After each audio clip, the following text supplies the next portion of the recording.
Something like this. Hit it. The Roger Report live morning show, weekdays at 9 a.m. Say y'all, I was on Roger's panel a few times and I couldn't take it. The heat. I got out the kitchen. It was hot. I was sweating. I had to get out. He's Roger, and he's right. Check this out.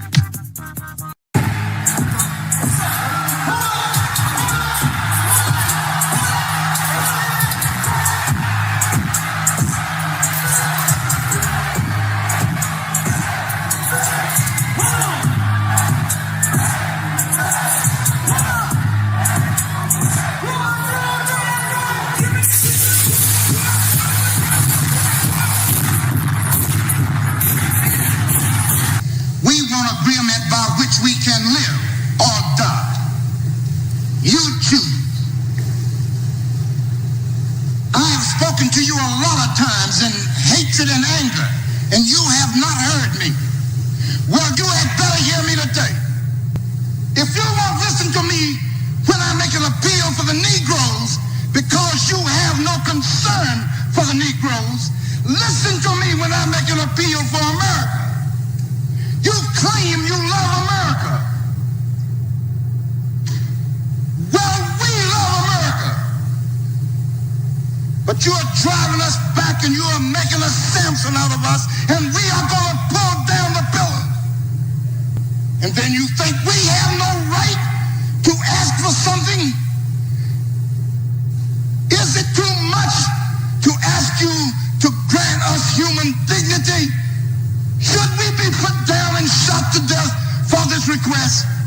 If so, you can aim your guns. What the hell do you think we care about dying if you're going to deny us the right to live?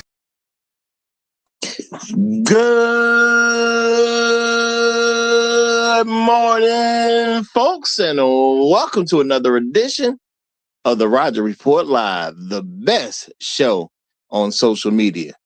If you are new to the channel, go ahead and take a moment out to hit that like button, because this is where you're going to find the best content on social media.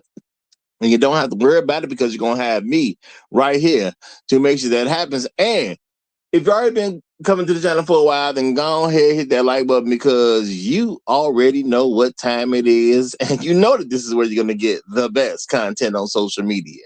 It's not a mystery to you at this point. You've seen other people do it. You've seen other people do it well, but what you have not seen is anyone do it quite the way I do it. So make sure you hit that like button. And everyone, yes, everyone, take a moment out to share the content, y'all. There are so many people who need to get great content like this, and it's just a small thing you can do to help the world be a better place. And isn't that what we want at the end of the day? Don't we want the world to be a better place? Of course we do. So share the content now. Share it through your social media. Share it through word of mouth, or even text someone's phone. But do what you got to do to help spread the word. All right, folks.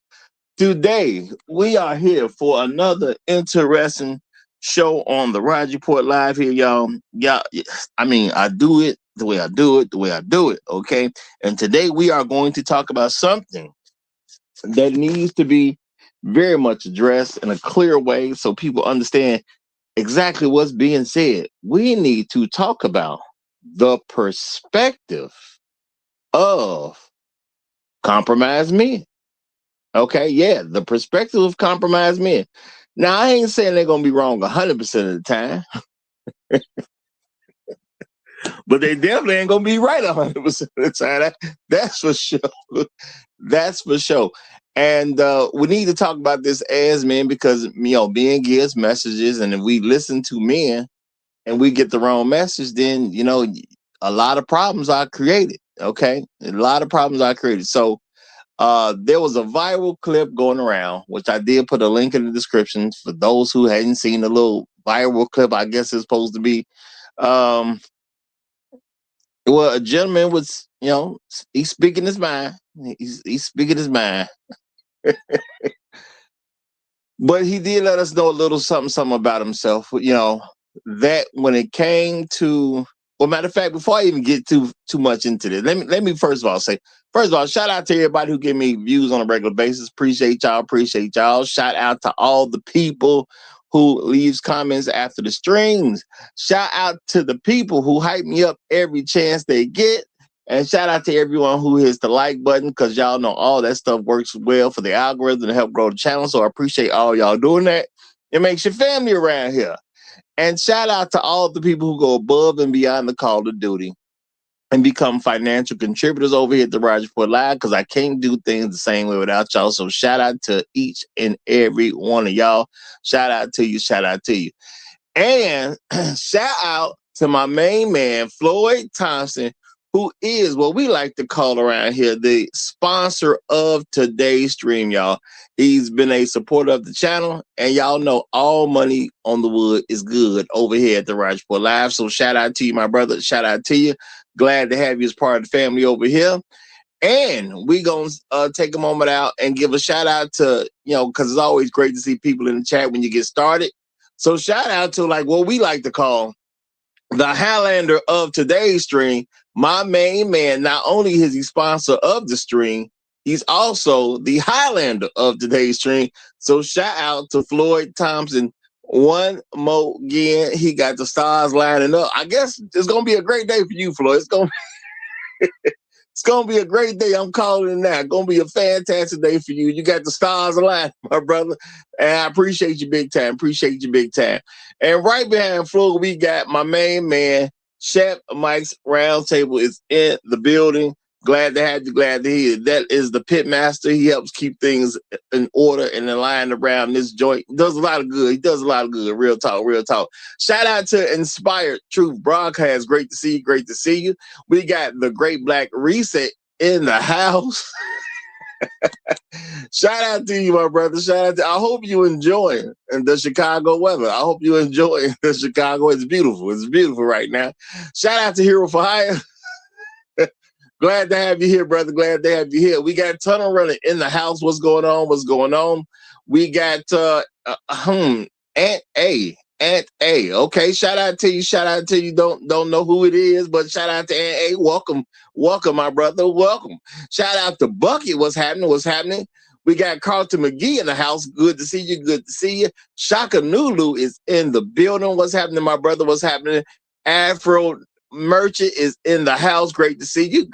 We got Anthony D. Allen in the building. Good to have you, brother. Good to have you. And we got my main man, Trail Bentley, representing like no one else does. Hashtag long live habitual line steppers. Hashtag Negroes in the wilderness. Hashtag dignity over vagina. Hashtag Al Gore's babies. And my personal favorite, hashtag Hell Hydra. Shout out to you, my brother. Shout out to you. Y'all, we gonna get into it, y'all. The perspective of compromised men. Because, we got to know what their perspectives are sometimes, too, because I'm not going to even say they all mean bad, that they have malice intent. I think sometimes you got compromised men with good intentions. Okay, I'm going to say with good intentions. Now, I am going to say this, y'all. All right. People get asked some tough questions sometimes, and I totally get it. If you're a person out there on social media, you don't want to look bad, you don't want people mad at you and things like that. All right. I get it. You get asked some tough questions. All right. And I think a tough question was asked to a gentleman that tries to carry himself in a positive way. I don't know much about dude. I know I've seen his face before, so he might be famous. I don't know what his name is. I'm not telling y'all to put his name in the chat. I don't even care who he is personally. I really don't care. I don't. I just do believe that he does try to do some positive things at the end of the day. Now, that's just a belief of a couple things I've heard here and there. Doesn't mean I'm right. That's just what I believe, okay? But I know a clip was getting some attention. Okay, you got a pastor, now the pastor I know is widely known, TD Jakes. I know who the dude is, of course. He threw a question out there about why do you think men aren't getting married the way they used to, basically. And I'm gonna say an interesting answer came up. I'm just gonna say an interesting answer came up. Now, this is the thing. You know, should be some things that's obvious, but clearly they're not obvious to some people. And it's not a narrative that people want to put out there because there is a responsibility that goes along with people seeing a truth. See, when people see a truth, there's a responsibility that goes with it. If you tell folks the truth, then, hey, you know what? People may have to make an adjustment. People may have to make an adjustment, okay? Shout out the 79 Kaliakate. Glad to see you, brother. He said, I'm here, Roger. I'm here. Roger, marriage is for suckers. Now, see right there. Right there. Now that's a response, that's a legitimate response that people will make. Okay. Because a lot of people take the framework of how marriage is being operated and used in this society to make men out to be suckers. I'm not gonna say that. Marriage has always been fantastic. I've told y'all time and time again, marriage is not the problem. The problem is the people who actually got into the marriage. That's usually the problem. Okay. Real talk. That's usually the issue. Okay. It's just the people who got married. Now, I'm going to say, for men, when someone asks you, why do you think men aren't getting married? Now, I understand. There are, you want to somewhat address the actual thing that's being asked. And a lot of people would take, well, he asked me about men. So I tried to give a response about men, and the people will take it that way. And I'm not saying he said that, but I know that's how some people think. Okay. All right. That's how some people think. He asked me a question about men, so I'm going to address the answer, and the answer would be about men. And I get that. All right. Now, I'm going to say to people who are speaking out about this, I want y'all to really do some thinking. Okay. I want y'all to really do some thinking. All right. When you live in a country, and shout out to all my people listening around the world, even though you may not be in America, shout out to you, love and appreciate y'all for being here. And I know in some places things are very similar to how America operates. But when it comes down to it now, when you ask a man about marriage, you got to address the fact that marriage is usually a risk for the man. Most women don't take much risk when it comes to marriage. Let's be realistic. Most women do not take any real risk when it comes to marriage. The man is risking, just about everything. Now, people can say, well, women take a risk. What if she makes more money than a man? Let's be realistic. What women gets into marriages where she out earns the man? Hardly none. Okay. This is like the grand myth of celebrities. Okay. When you think about celebrities, and I know it's hard for people to figure it out. I know it's hard for people to figure it out. But when you think about celebrities, they don't really exist. Now, you see them on TV all the time. You see them in movies all the time. But if you think about celebrities involved in the American population, okay, just in the American population, America got about 340 million people that live here. Now, you can estimate whatever number you want as far as how many celebrities there are in America. Okay. And you estimate all the way up to 10,000 if you want to. Your NBA players, your NFL players, your Major League Baseball, your National Hockey League, Every television actor, every movie actor, every movie actress, every television actress, internet stars, so on and so forth. Maybe you come up with 10,000. Maybe you come up with 10,000. Well, in a population of over 340 million people, that's nothing. It's not even a percent of a percent of a percent. That's like nobody. Okay.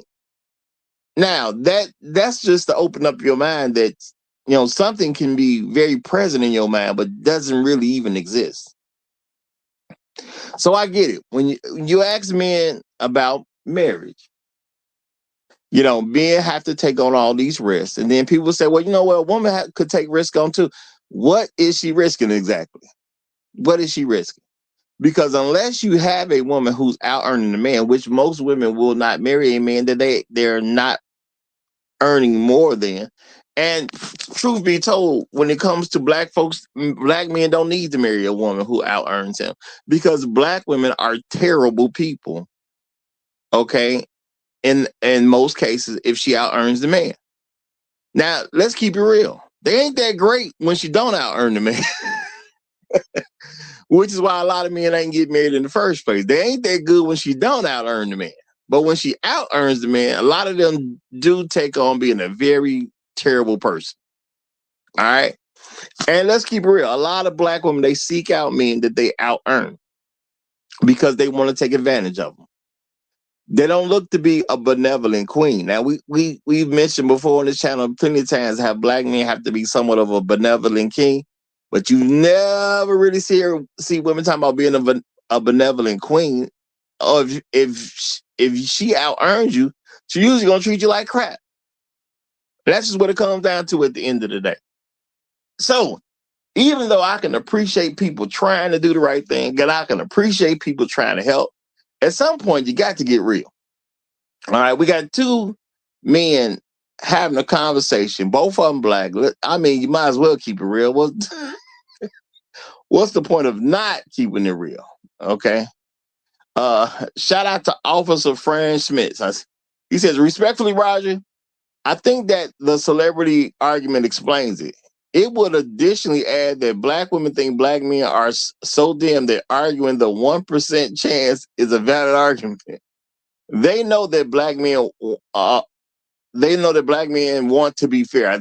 I'm assuming you meant to say want to be fair. Well, I appreciate you saying that, brother. We got to peep game on how life is really going out here. Okay. And even though we can have stuff in our face all the time, we got to really peep game on how life goes.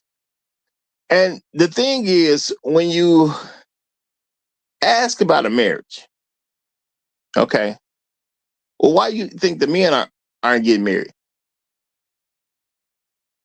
And I get it. You want to look at what the man is doing. What is a man trying to accomplish in the marriage? Okay. You got to think about that. What is a man trying to accomplish in a marriage? Okay.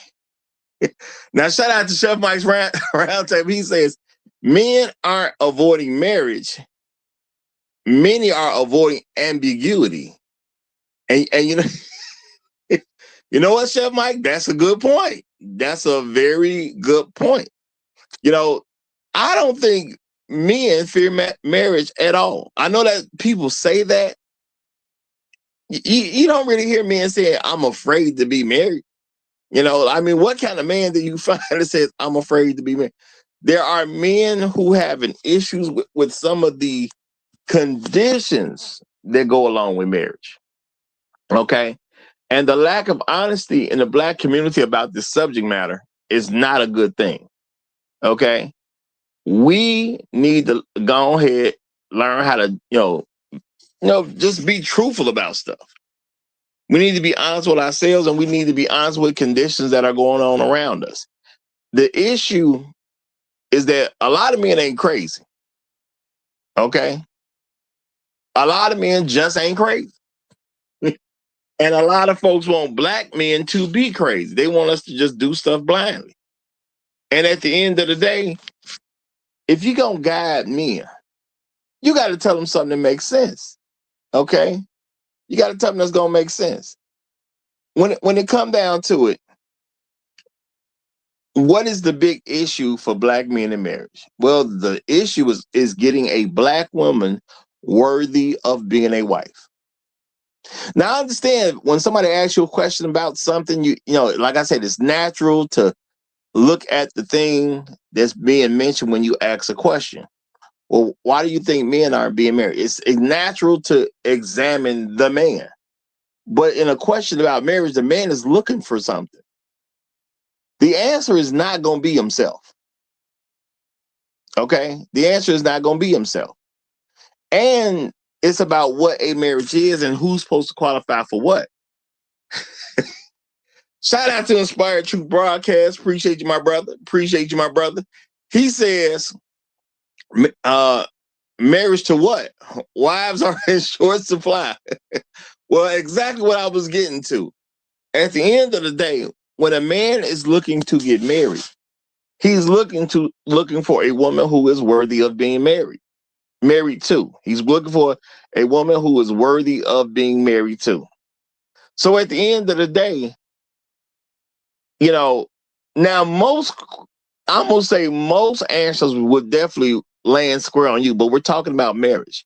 Marriage is something that is dictated by men. Men find the person who's worthy of being married to, and then they propose. See, even if they wrong, that's how it go. You go out, you find a woman, you believe she's worthy of a marriage, and then you propose to the woman. All right? Nothing wrong with that at the end of the day. Now, is every man gonna be right? No. He's just doing the best he can. He making a guess. And what we should do is hope he's right. That's what we should do. He's not gonna be right 100% of the time, hence divorce does happen. All right? He's not gonna be right 100% of the time. His divorce will happen from time to time.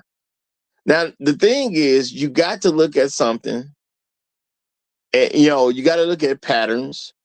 You got to look at what makes sense and what doesn't make sense. So saying that a man is looking at himself like he's not ready for marriage is BS. Men ain't never operated that way. When men find a woman who is good enough to be married to, he tries to get her off the market. And that's just what it is. It's always been that way. It's always going to be that way. Okay? Men are not spending a lot of time with women that they don't think is worthy of marriage without marrying them. Okay? And I'm gonna say that again. I know somebody might be listening with their girl. I ain't trying to start no mess, but I'm just telling the truth. Ain't no man, ain't no man from a general context messing with no woman for too long without marrying her if he thinks she worthy of it. Because see, men are humans too. Men have emotions too. Men put aside logic too, sometimes for emotions. And when you think a woman is exactly what a wife should be, at the end of the day, we're going to move stuff around and we're going to marry the woman. Now, I get it, y'all. Some people are like, well, I ain't never getting married. I understand that. But that ain't really about you. It's because you keep running into women that ain't worthy of marriage. It just is what it is. Okay? It just is what it is. When you're with a woman who's worthy of marriage, you marry her. When you're not, you don't. And the thing is, this is being honest, and this honesty is needed for Black America. Okay, this honesty is needed for Black America. People need to get it together. Okay. Now, am I saying that women aren't worthy of marriage? Yeah, I am saying that. If she's not married, she's not worthy of marriage. That's just what it is. That's how you know whether she's worthy of marriage or not. If she's worthy of marriage, she is married. If she's unworthy of marriage, she's never been married. It's guys that get it wrong, y'all. Do y'all understand this? There are men that get it wrong. Men have married a woman and ended up in a divorce. That means the guy was wrong. Okay? He messed up.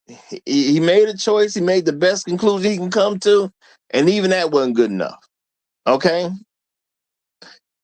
So at the end of the day, even with men getting divorced, even with sometimes a woman would die and the man would get another woman and marry her. Because you have men who've been in multiple marriages. Okay. As I've looked into things, I've met men that have been married up to 3 different times. Okay. If you got men that will get married up to 3 different times, and that's what I find out, y'all. That's the number where it kind of maxes out. Up to 3 different times. I mean, and you still got like 75% of sisters who are unmarried. It ain't no big mystery, or it shouldn't be no big mystery of why men ain't getting married.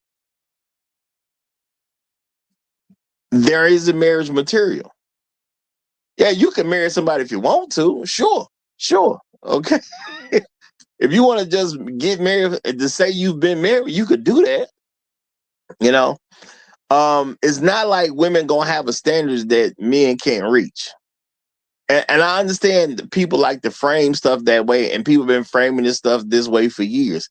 But in reality, that ain't what's going on. Men propose to the women who are worthy of marriage. It's just that simple at the end of the day. And if a man won't propose, that means he sees something in her that he don't want. It's one thing to be with a woman that you really truly believe ain't good enough and keep her around. But it's another thing to be with a woman who you believe is good enough. And what are you gonna do with that particular woman? You're gonna marry the woman. It's that simple at the end of the day. That it just is what it is. And I understand, y'all. Some of us we wanna you know, we play off like we super tough and you know, ain't no chink in my armor. You know, screw all that. F these hoes and all that. I mean, there's guys who take on those type of attitudes, you know, because you get tired of dealing with women who just ain't good enough. And when it comes down to it, if she was good enough, you'd have just done it. And men need to be more honest about this. See, if men were honest about this, then you actually could create a certain change. You know, this was another missed opportunity. You know, a man responding, well, you know, there's, I see men that they worried about the women seeing who they are. No, they not. I'm gonna say this is hogwash. This is absolute hogwash. If a man is concerned with how the woman is seeing him, the only thing that's saying is you probably dealing with Pookie, who ain't got no job, who ain't trying to get it together. And at the end of the day, you know, you're looking at some woman who's trash and she messing with Pookie instead of a productive man that's trying to do something with his life. That's all that really is. Now, this is the thing, y'all. I ain't saying every guy he run into ain't no good. I don't know who he runs into. But a lot of people who when they talk about giving back to society, who do they aim to help? They aim to help the worst. They aim to help people who ain't even trying to be helped. At the end of the day, he got the chick.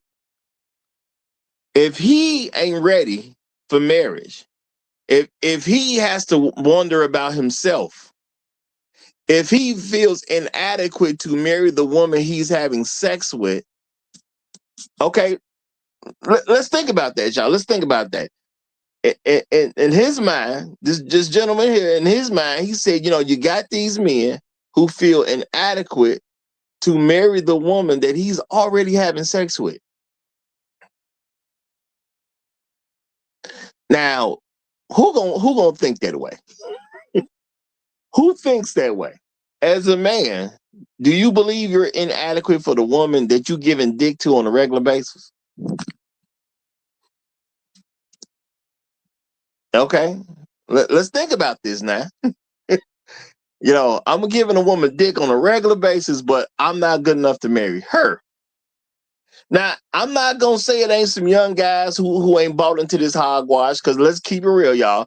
A lot of folks been raised by single mothers and ain't had no major male influence in their life for a long period of time. So we ain't gonna act like it don't come up at all. We ain't gonna play them games. But how old do you get and you feel inadequate to a woman? How old can you get? See, now the thing is, if you're going to attribute that to the fact that a lot of women are keeping their children away from men, see, now you got something to work with. Now you say, well, there is a small problem and we can get this corrected by doing this, and stop having these women raise children. All children belong to their father. And you know what? I'm going to say TD Jake should understand that. He's a preacher. Okay? He's a preacher. I know he's supposed to know the word. Okay? The word of God out that very Bible he teaches, established that children belong to their father. I.e. the significance of Adam, i.e. the significance of Jesus. The Bible make it very clear that children belong to their father. All right, so let's pretend you got a bunch of guys. Well, I ain't gonna say a bunch, because but okay, you could have a young man, 18, 19, 20, whatever. Okay, he may feel inadequate to marry the woman he's having sex with. Okay? I mean, crazy stuff does happen here and there. Shout out to Landon. He say a winter set. He said a winter soldier never grows up. Shout out to you, Landon. That's hilarious. That's hilarious. A winter soldier never grows up. Okay? Shout out to Landon for that. All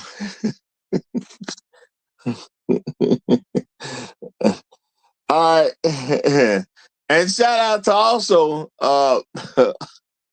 shout out to Chef Mike. He said oh my bad, y'all, I took it down. He said once we frame it as women want X, we lose leverage. The real power move for men is clarity and standards before commitment, not after. I'm gonna say shout out to you, Chef Mike. That's a very, very good point. Cause y'all know I didn't see it plenty of time. I don't even concern myself with what women want. I don't even worry about that. It's not even a real thing. Okay, you're not paying for this, so why would I be making all these moves based on something you unwilling to pay for? Okay, and it's sad to say that if most men lose whatever their income is, most women gone anyway. If you want to be real about it. Most women gone anyway. So I act accordingly. It just is what it is. Okay?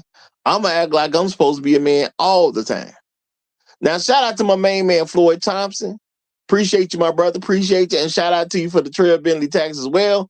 He says the black women today want to control everything and tell the husband how to be a husband instead of helping him be the best husband and leader he can be.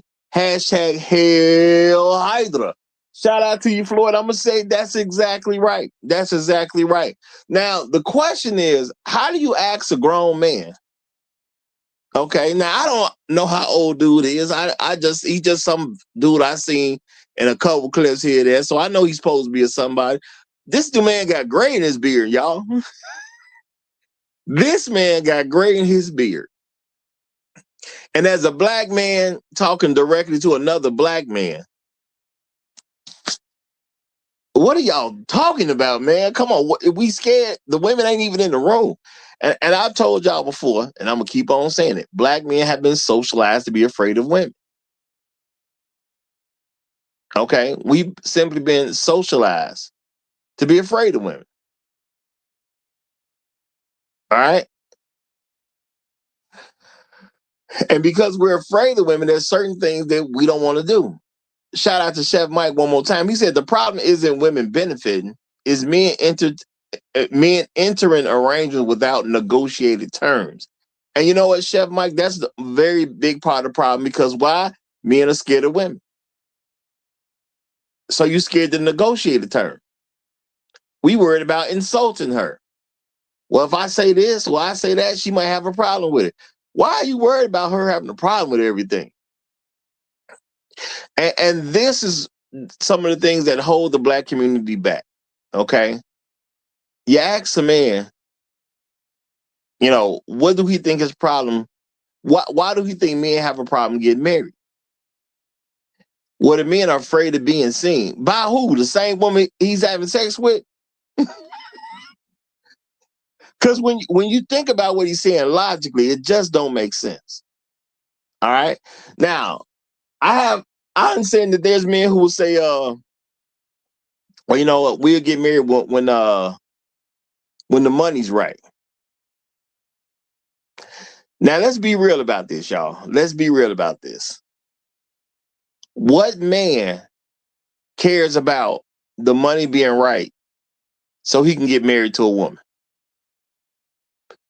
Let's think about this realistically. He needs to make sure the money's right. For what? So he can pay for a bigger wedding? Is that why he's trying to make sure the money's right? So he can pay for a bigger wedding. Okay. How much money is he trying to put up to pay for this wedding that he ain't even supposed to be paying for? Okay. How much money does he need to put up for this wedding that he ain't even supposed to be paying for? She's supposed to be paying for the wedding through her father. So technically, well, not technically her. Well, a lot of cases it will be her, because a lot of women, ain't got no relationship with their dad. That's how it works in the Black community, because these women crazy. But yeah, and I ain't blaming nobody else but them. They are who they are, because that's who they want to be. The father of the bride is supposed to pay for the wedding. This is a known thing. So when men are talking about, the money ain't right, the money ain't right for what? What do you mean the money ain't right? What are you trying to accomplish if the money is not right? Okay. What are you trying to accomplish? Because at the end of the day, I don't see what you want to accomplish. Well, you need some money.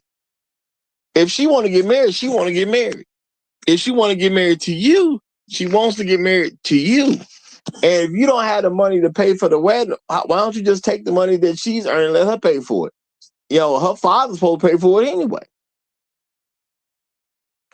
So what's the big deal? That's what I'm trying to figure out. What is the big deal? So is money really holding up men from getting married? Do y'all even believe for a second that money is really stopping brothers from marrying a woman he loves? Now, I'm going to say it's a good story to tell. If you want your woman to feel better about being there when she ain't good enough for you, it's a great story to tell. All right? Yep. And I know it might be a couple of women who might be listening to this too. I'm still going to tell you what it is. Okay, yeah. If you've been with the same man for 8 years as a woman, and he telling you we going to get married when the money right, that money ain't never finna be right. He ain't gonna never. He ain't never gonna be able to afford you, because you ain't gonna change. Unfortunately, a lot of men have been afraid to tell a lot of women they just simply need to change so he'll feel comfortable marrying. We just don't tell women, because we've been told, especially by our own mothers, that you're not supposed to chastise a woman. You're not supposed to, quote unquote, disrespect a woman, and telling her how you really feel is disrespectful.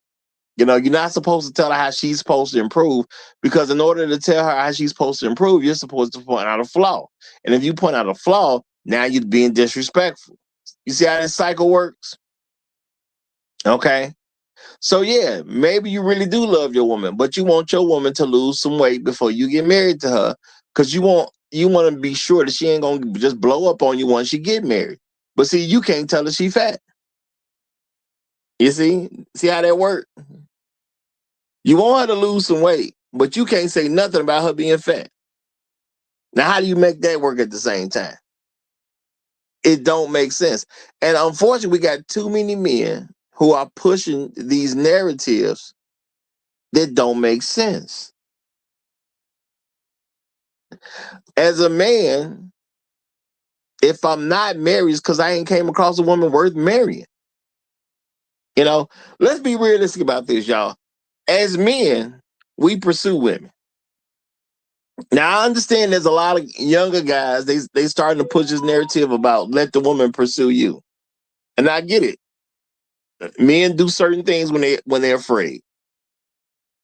Okay. I don't want some woman to act crazy on me if I try to holler at her. I get all that. You got men who are waiting on women to make a move, even though you gonna pay for the date. You ain't got to wait for nothing when you paying. I'm gonna tell y'all that. Ain't too many times in life that you actually gotta wait for something and you're paying. When you pay, you get to dictate stuff. So I've never lived my life on some, I'm going to wait on some woman to give me a clue that she's interested. Okay. I'm not saying women won't sometimes give clues that they're interested, but I'm definitely never going to wait on a woman to give me a clue that she's interested. Why would I do that? I'm the one paying. If I see something and I want what I see, I'm going to go approach her. She either going to say yes or she going to say no. Either way, I win. Okay? See, that's the reality of it. Either way, I win. Because I want what I want. And I'm going to either get what I want or I'm going to eliminate something and go after something else I want. Either way, I win. I can't lose. I'm the man. I'm the one providing an opportunity for a woman. And I get it, y'all. Some of these women say, well, no, I'm going to take care of you. They don't. Do your research, y'all. Look at any woman who has anything before she gets married to a man and she's the quote unquote breadwinner. Go find out how that works out. Okay. Now, I'm not saying you can't find a man with no legs. You look hard enough. You can find a guy with no legs, but it's not a reasonable thing to find a woman who actually is going to be okay with you and she's the breadwinner. Those things don't usually work out. It's that simple at the end of the day. They don't really work out. So since you should already know that they don't work out, because unfortunately you need to know everything you need to know. You need to know everything you need to know by your 18th birthday. And I get it. You're going to say, what, Roger, how can we know that? Life ain't fair. Get over it. Okay? Life ain't fair. Get over it. It just is what it is. You know, you're going to have to do what you're going to have to do, and you don't get to make excuses. You're a man. All right? Now, why you can't hold people to the same level of accountability that they hold you to, that's between you and whoever. I don't believe in that. Okay? But if you want to give her a break, that's on you. You ain't got to give her one. Had you already shown her some grace to talk to him in the first place? That's what a lot of us don't get. You're already giving her grace to talk to her in the first place. And that's what men need to realize. All right? When it comes down to it, she basically will not take care of you. Especially no black woman. I'm not even telling y'all you can't find women who've been with a guy for a period of time. It's a lot of guys who will brag on, yeah, I was with this woman, she was a lawyer, and she took care of me, blah, blah, blah. How long did it go? How come you didn't get married to that lawyer?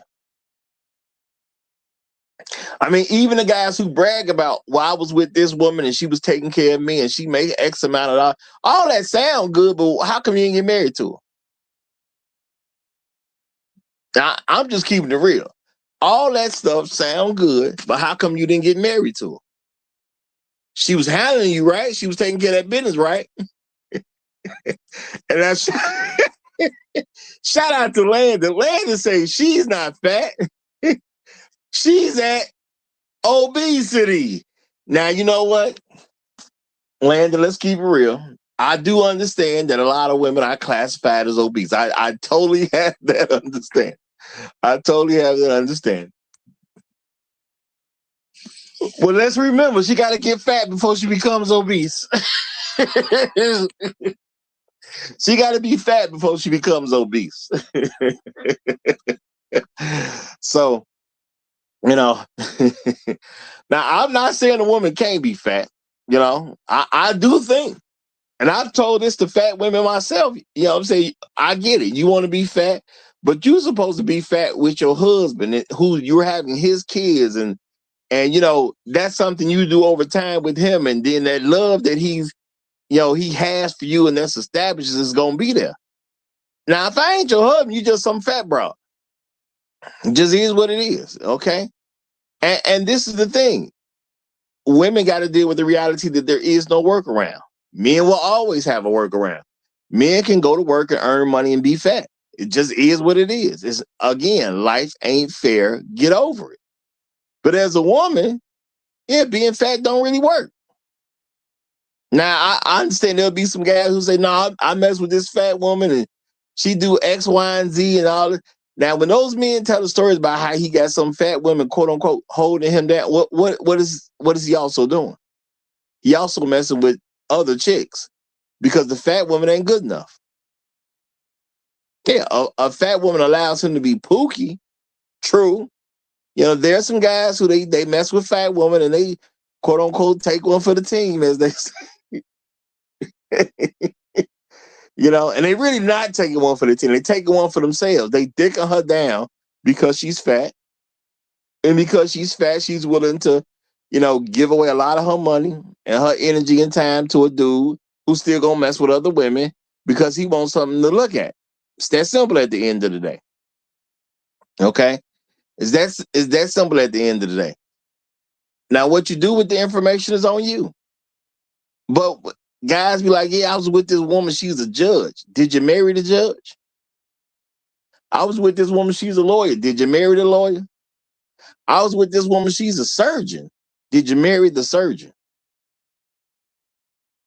See, I'm not going to tell you that you can't get women of a certain class level, but class don't really exist amongst women. That's something that exists amongst men.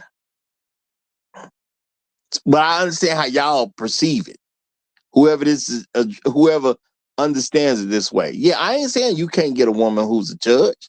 I ain't saying you can't get a woman who's a doctor. Okay? Because in general, black women don't have any standards as it is. They just don't have any. Okay? And that's just what it comes down to at the end of the day.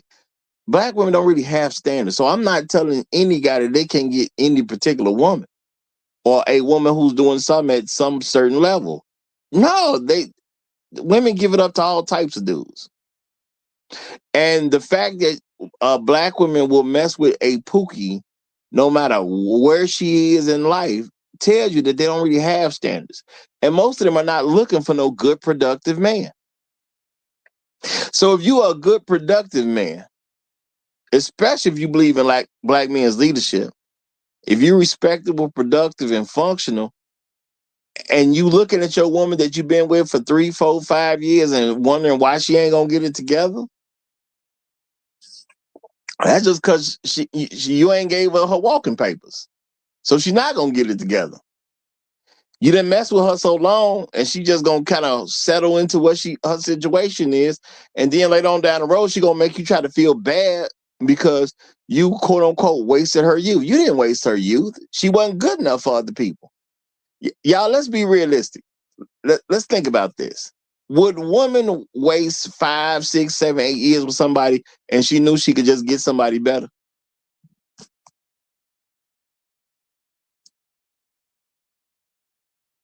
We gonna think about that as a real thing. Would she be with somebody for 4, 5, 6, 7, 8, 9 years, and she thought she could get somebody better? Now, see, black men, we've been socialized to be afraid of women, and we won't dump them. And that's the reality of it. We won't dump them. So yeah, they can be with you for these long periods of time, because you ain't gonna dump them. But no matter how long you've been with the woman, that's not gonna necessarily just make a man marry. Now, that's what the women are hoping for. The women are hoping that you're gonna be with her for so long, and you're gonna eventually feel like you should do it because you was with her for so long. She's trying to be there for 6, 7, 8, 9 years, so she can say that you wasted my beauty and my youth, and you should marry me. She wants that because she knows she ain't finna get something better. You know, any man a woman is with is the best she can get. That's just what it is. A lot of women want to tell black men this thing about they really believe that they can upgrade. Black women are with the best they can get. Because the moment they think they can do better, what do the vast majority of them do? The moment they think they can do better, they leave. Now, they might leave with a man. They may leave without a man already. There's plenty of women who will start having sex with a dude, even though she's in a relationship with somebody else, because she thinks she good enough to be with that other guy, and she's gonna leave. There's plenty of women who are not having sex with some man already, but she left anyway. Why? Because she thinks she can get a better deal than whatever you happen to be as a man. So don't sit around here thinking that a woman truly believes she can do better than you. She ain't with you if she thinks she can do better than you. That's the reality. Okay? If she thought she could do better, she wouldn't be there. Okay? If she thought she could do better, she would not be there. So when the thing is, when you ask a man, why you think these young men ain't getting married? Married to who? Get married to what? What they supposed to marry? Are we supposed to marry a woman who dresses like a hoe in the first place? Because let's keep it real, y'all. When y'all see most black women, I'm talking about black women 18 and over, are they dressed like married women or they dressed like hoes? You tell me. Now, we know the answer's hoes. Okay? We know the answer's hoes. So why would black men be worried about trying to marry some woman who dressed like a hoe in the first place? All right? And some of them are dressed like literal whores, like actual working prostitutes. They dress as if they're open for business. Now, what man wants to wants to ride around with a woman who next to him, and every time they get out the car, he look like a pimp, if anything, because you got to wonder, why is he with the prostitute? Or you can say he look like a John, because you're trying to wonder why he with the prostitute. You know, that's a crazy question when you think about it, but it's something that happens subconsciously in people's mind on a daily basis. Why is he getting out the car with the prostitute? Now, am I gonna say that there ain't some man out there who feels like he's inadequate to some woman he's having sex with? Yeah, you can find anything you look hard enough for it. You're in a country of millions and millions of people. I ain't gonna say you can't find that. Sure, you can find it. But what I also want people to realize too, you got to look at the man's perspective. He say, well, now he made it a point to say this. When he got with his woman, she was making more money than him. Okay, why? Okay, why? And a lot of guys, because of our egos, you know, we allow stuff to matter that shouldn't even matter in any kind of real perspective. Now, I'm just gonna be realistic, y'all. Why is a woman with a man who is making less than her? Why is she doing that? See, a lot of black men don't want to ask that question because it may expose something about her or him or both of them. Why is a woman dealing with a man who makes less than her? Now, if you've been around my channel for some period of time, you should understand by now that that's because she wants control. In her perception, if she makes $10,000 to $15,000 a year more than you, she believes she really should be in control. She believes she really should be able to get away with stuff that she's gonna do. You know, Gabrielle Union, made it tell some story, about how she was with some guy who was not making as much money as she was, and she felt like she could cheat because she was the breadwinner. A lot of people didn't pay attention to that story, even though what Gabrielle said was just something that black women do on a regular basis. It wasn't no magic moment or whatever, and a lot of guys didn't pay attention to it. A lot of women didn't pay attention to it. Why would the women not pay attention? Because that's how they operate. A lot of guys didn't pick up on the clue.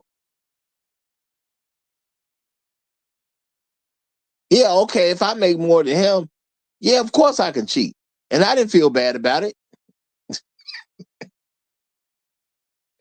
What was she saying, y'all? Because I make more than him, that is a good enough reason for me to be disrespectful toward him. That's what that means. Now, was he a bad guy? Maybe, maybe not. Okay.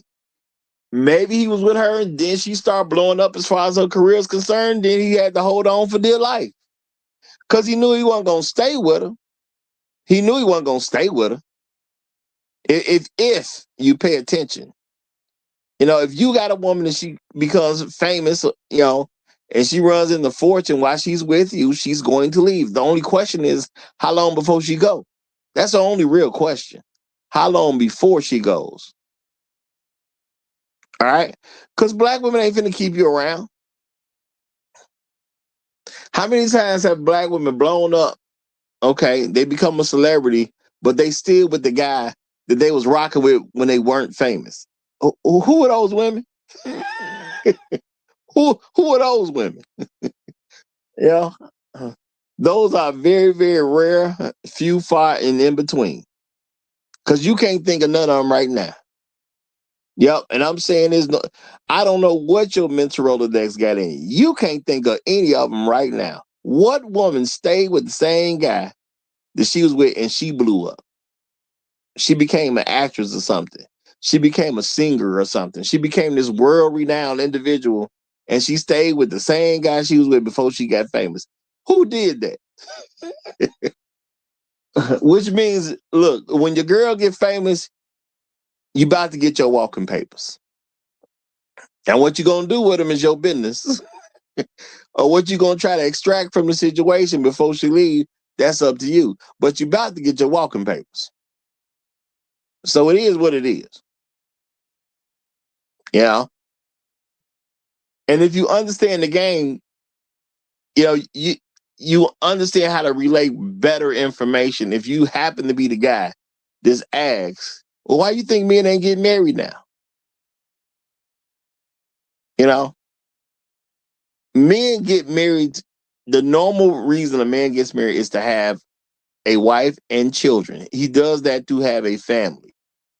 That hasn't really changed. Now, there's some older men who his wife died. He may get married again due to companionship. That's a reality. Okay. There's older men, who may have gotten divorced and he may do it for companionship. But the main reason that men get married is to have a family. And that ain't about to change no time soon. Now, Can black men have a family in American society? Yes, you can. You can. It's possible. Okay, it's possible. But let's keep it real. What's the chance of you having a family with black women? Most of them, if you make them lucky enough to even marry them, they're not even smart enough to stay married. Okay, let's keep that real. If you are with them and you will actually let them be married to you, what normally happens? They gonna mess it up, bro. Okay, they gonna mess it up. Why? Because they slow. Now, I'm not just saying they slow to say they. No, I'm talking about the women who actually fall into that category. You done actually got you a husband, and you ain't even smart enough to keep him in a society where you got all these women complaining about they ain't got no husband. Now, you a black woman, you know, you're in America. Black men ain't picking black women to marry them. Now, are most of the men who get married in Black America marrying a black woman? Yes, that's true. That is true. Okay. But at the end of the day, you know, it ain't most of them. So because it's not most of them, it's stupid to let your husband go without a very legitimate reason. But, you know, black women will say all kinds of nonsense for a reason they got married. You know, some of them will say, well, I just wasn't feeling them anymore. I didn't feel the same way I used to feel. You know, he just don't turn me on the way he used to.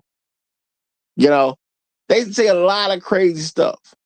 You know, now shout out to Compassion Cat. He done joined us in the back. So I guess we're going to roll this clip. If y'all don't know what clip this is, now this kind of started getting some numbers, you know, I don't know, maybe a month ago, maybe a month and a half, something like that. It was starting to do some numbers based on what I heard. It was going, quote unquote, viral. So I guess since Compassion Callous is here, we're going to go ahead and play the clip.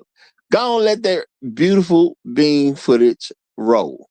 Decided not to get married or not to get married soon.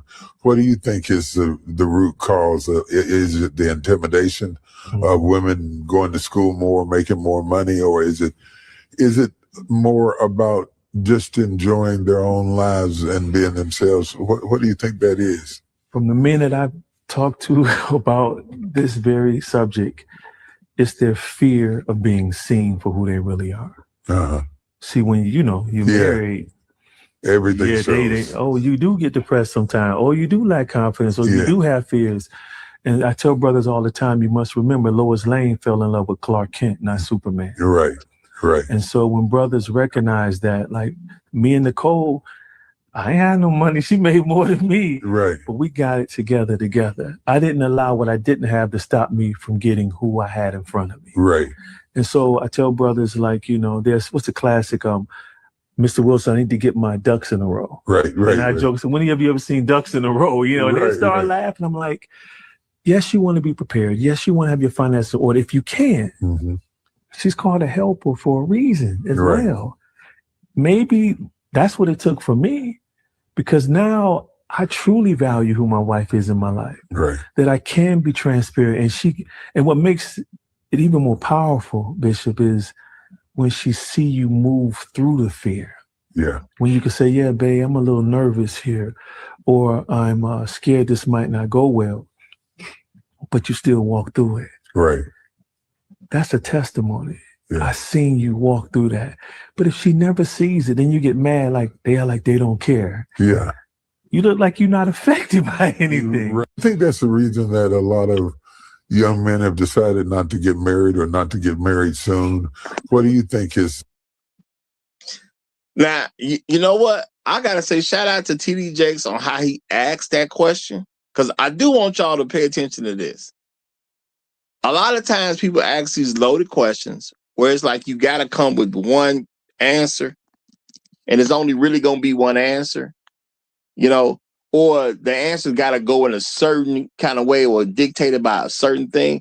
But TD Jakes actually asks, well, you think they just want to be alone, or they he threw the stuff out there about women making the money and men being intimidated, which is typical for folks. That's very typical. But he actually offered another side of the equation, which I was a little surprised by in the first place. Real talk, I was a little surprised, but I got to give him credit for what he did. I got to give him credit.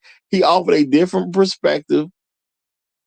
So my thing is like, bro, you ain't had to say no mess just to say mess. No, it just wasn't necessary at the end of the day. It just wasn't. So why don't you just be real? And yeah, I see some of y'all making that y'all saying something about the Clark Kent thing. I'm gonna say we got to be realistic. There's different versions of what happens in the comic book world, but in most versions of the comic book world, Lois falls in love, at least from what I can tell. Lois does fall in love with Clark Kent, knowing that he is Superman. But there are some versions where she falls in love with him, not knowing that he's Superman. So it's either or. You take either or. But I'm gonna stop right there because we got Shark Sims who done came up, so I'm gonna let him get the mic. Shark, you got it, my brother. Yo, what's up, Raj? How you doing, man? Doing well, brother. Doing well. I watched the clip. I wish they would have had, like it would have been a little bit more before they started getting into this, so you could see how that question came about. But I just wanted to comment on the fact that Lois Lane fell in love with Superman. Clark Kent was that nigga that worked next to her in the cubicle, right? And when do ducks not walk in a row? And I say that because you were saying like, what man doesn't want to get married? What man puts off getting married until he gets his paper right? I wouldn't say paper right. I would say just his ducks in a row. You know what I mean? Like, am I content with being with one female? Do I have the career I want to have? Et cetera, et cetera. I wouldn't say just as far as money. You know what I mean? Like, you understand what I'm saying? So I can't really be mad at the conversation that they had. I wish TD Jakes would have just had a little bit more pushback. Or not as far as like confrontational pushback, but just, expand on that, elaborate a little bit further for me with what you're trying to say. Yeah. Well, I'm gonna say, I'm not saying men wait till they get their ducks in a row. I'm gonna say men, if they're telling you money is the reason, they lying. That's what I'm saying. If I truly love this woman, if I just had the money so I could have a proper wedding to give to my he lying. Ain't no dude waiting on his money to be right so he can marry a woman. If anything, his money too right. So he don't want to marry because he done got his money too right. Or it's just a whole thing about he just don't like her like that, but he don't want to come out and say that he don't like her like that. That's what's going on. It's not the fact that he feels some type of inadequacy or something really for real. As money is used as an excuse because he don't want to marry this woman that he want to love her as a wife, but he knows she ain't good enough. And we just train not to break up with women. So that's what I'm saying. If he's saying, I would marry her, but I don't have the money for the wedding, that nigga lying. That's what I'm saying. Okay. And I'm saying it that way to let it hit home. You know what I'm saying? Because I ain't really calling him a nigga. But y'all heard that nigga lie. That's what's going on. It's not the money stopping him. It's the woman. But if you don't never tell a woman that it's actually her, it's hard for women to accept that it's actually her. He would marry her. She just ain't good enough. Yeah. But how do you help a woman be good enough if you can't ever address her? And this is stuff that's being taught in the Black community. You can't tell a woman she tripping. Baby, I would marry you, but you really got a bad temper. And you need to get your temper together. If you say that to a Black woman as a Black man, they'll say stuff like, you're a misogynist. They'll tell you things like you're not emotionally intelligent. You know, they will give you all type of shame language. How dare you even say something like that to her? You know, people say, well, you know what? When you point your finger at somebody, you got more fingers pointing back at you. They'll do everything they can to not address the fact of what he literally just brought up, which means she has a temper. I don't want to marry this woman because her temper is too big. I don't want to deal with what I may have to deal with in the future because her temper is out of control. That's what he's saying. But they tell us we can't address women like that, and too many of us believe it. Go ahead. I wouldn't see. I'll be on women's backs, but it's not you can't address. You can't tell black people in general what they're doing wrong. Men, women, kids. As soon as you do that, you either a coon, you hate women, you hate men. So I think that's just a us factor. I think that's what's holding us back. Because I just can't say black women are the only ones that do that. Well, I mean, think that's just a trait that we have picked up from I don't know where. But don't tell a nigga about himself because you hate him, you all kinds of stuff, you know.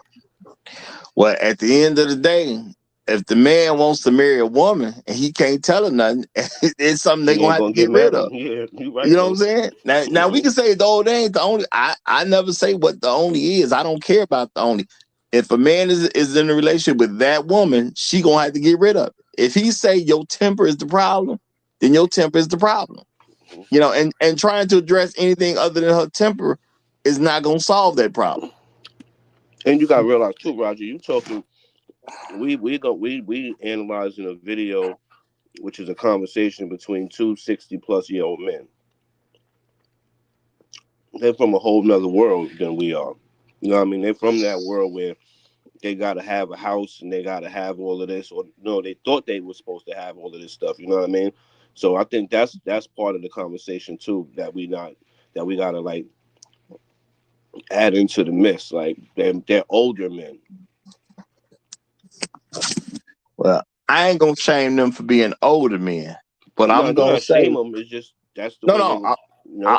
I'm not trying to imply that you are. I'm just saying they still supposed to be talking to some younger men because if you gonna get out here and have conversations about this stuff, you got to talk to men of different age groups. So you'll have perspective on the men of different age groups. You got to know what's going on from a general standpoint. And if they're not doing that, that's their fault. I'm not accusing them. I'm just saying if they're not doing that, that's their fault. So you ever notice you never see that though? Like I think Oprah had a show when she was talking about like male loneliness, and it was like a whole bunch of men around, but they all look like LGBTQ. But like TD Jakes, he could definitely get a whole bunch of heterosexual men around to have this conversation, so he could get all different aspects of the conversation and flush it all the way out. Because the answer Homeboy gave was horrible. To the fact of we now say that black women that get their that think they have more money than us are just intolerable. You know what I mean? They think they could talk to you. They think they could son you. And it's just you sitting there like, you a woman, right? Like, I could break your jaw anytime I want, but I'm not going to do that. So have some kind of respect when you're talking to me. But they get their money and they think that you're the little boy. I mean, absolutely. You know, and I've seen this stuff many a time. And once again, I'm gonna say you ain't never heard women talking about being a benevolent queen. You'll hear men say you got to be a benevolent king. You ain't never heard women talking about I'm gonna be a benevolent queen. Those are terms that don't even go together in their world. But Compassion Cat done joined us, so let me let him get the mic. You got it, my brother. What's good, Raj? What up, Sharp? Yeah, Peace, Compassion. Yeah, I mean, inside the mind of a compromise. I mean, like you said, Sharp, it's a reason why TD didn't have like a panel of men of different ages, because TD got to maintain that female audience. So dude is a perfect, he a matriarchal representative type guy. I've seen his content, and I really honestly I think he is a good archetype for the average, productive, respectable black man, African American black man. He has the I think he's not like us in this space. Like he's like majority of black men who are just trying, you know, going along to get along, trying to build a life, and really don't think too critically about, you know, these relationship dynamics. So it was a safe conversation to have with him, and he gave a safe ass answer. He didn't really acknowledge, because the truth is there's no incentive why men are turning away from marriage. The incentives aren't there. It's like anything else. Like why aren't 2006 Toyota Camry selling more than the 2025? Because there's no incentive really to buy a 2006 Camry. I mean, it's very simple. It's not really valued. Exactly. Modern men value. Yeah, my bad. Go ahead. Now I was gonna say, and if you can find one, it's probably trash. It's probably no good at this point. Right. It's probably not operating. You know, a lot of there's a lot of stuff you will have to do to get it as just an A to B car. So of course people want something that's quote unquote reliable. So you pick something else. Yeah. But you notice that's not what they said. He kind of put the burden on men. It's insecurity.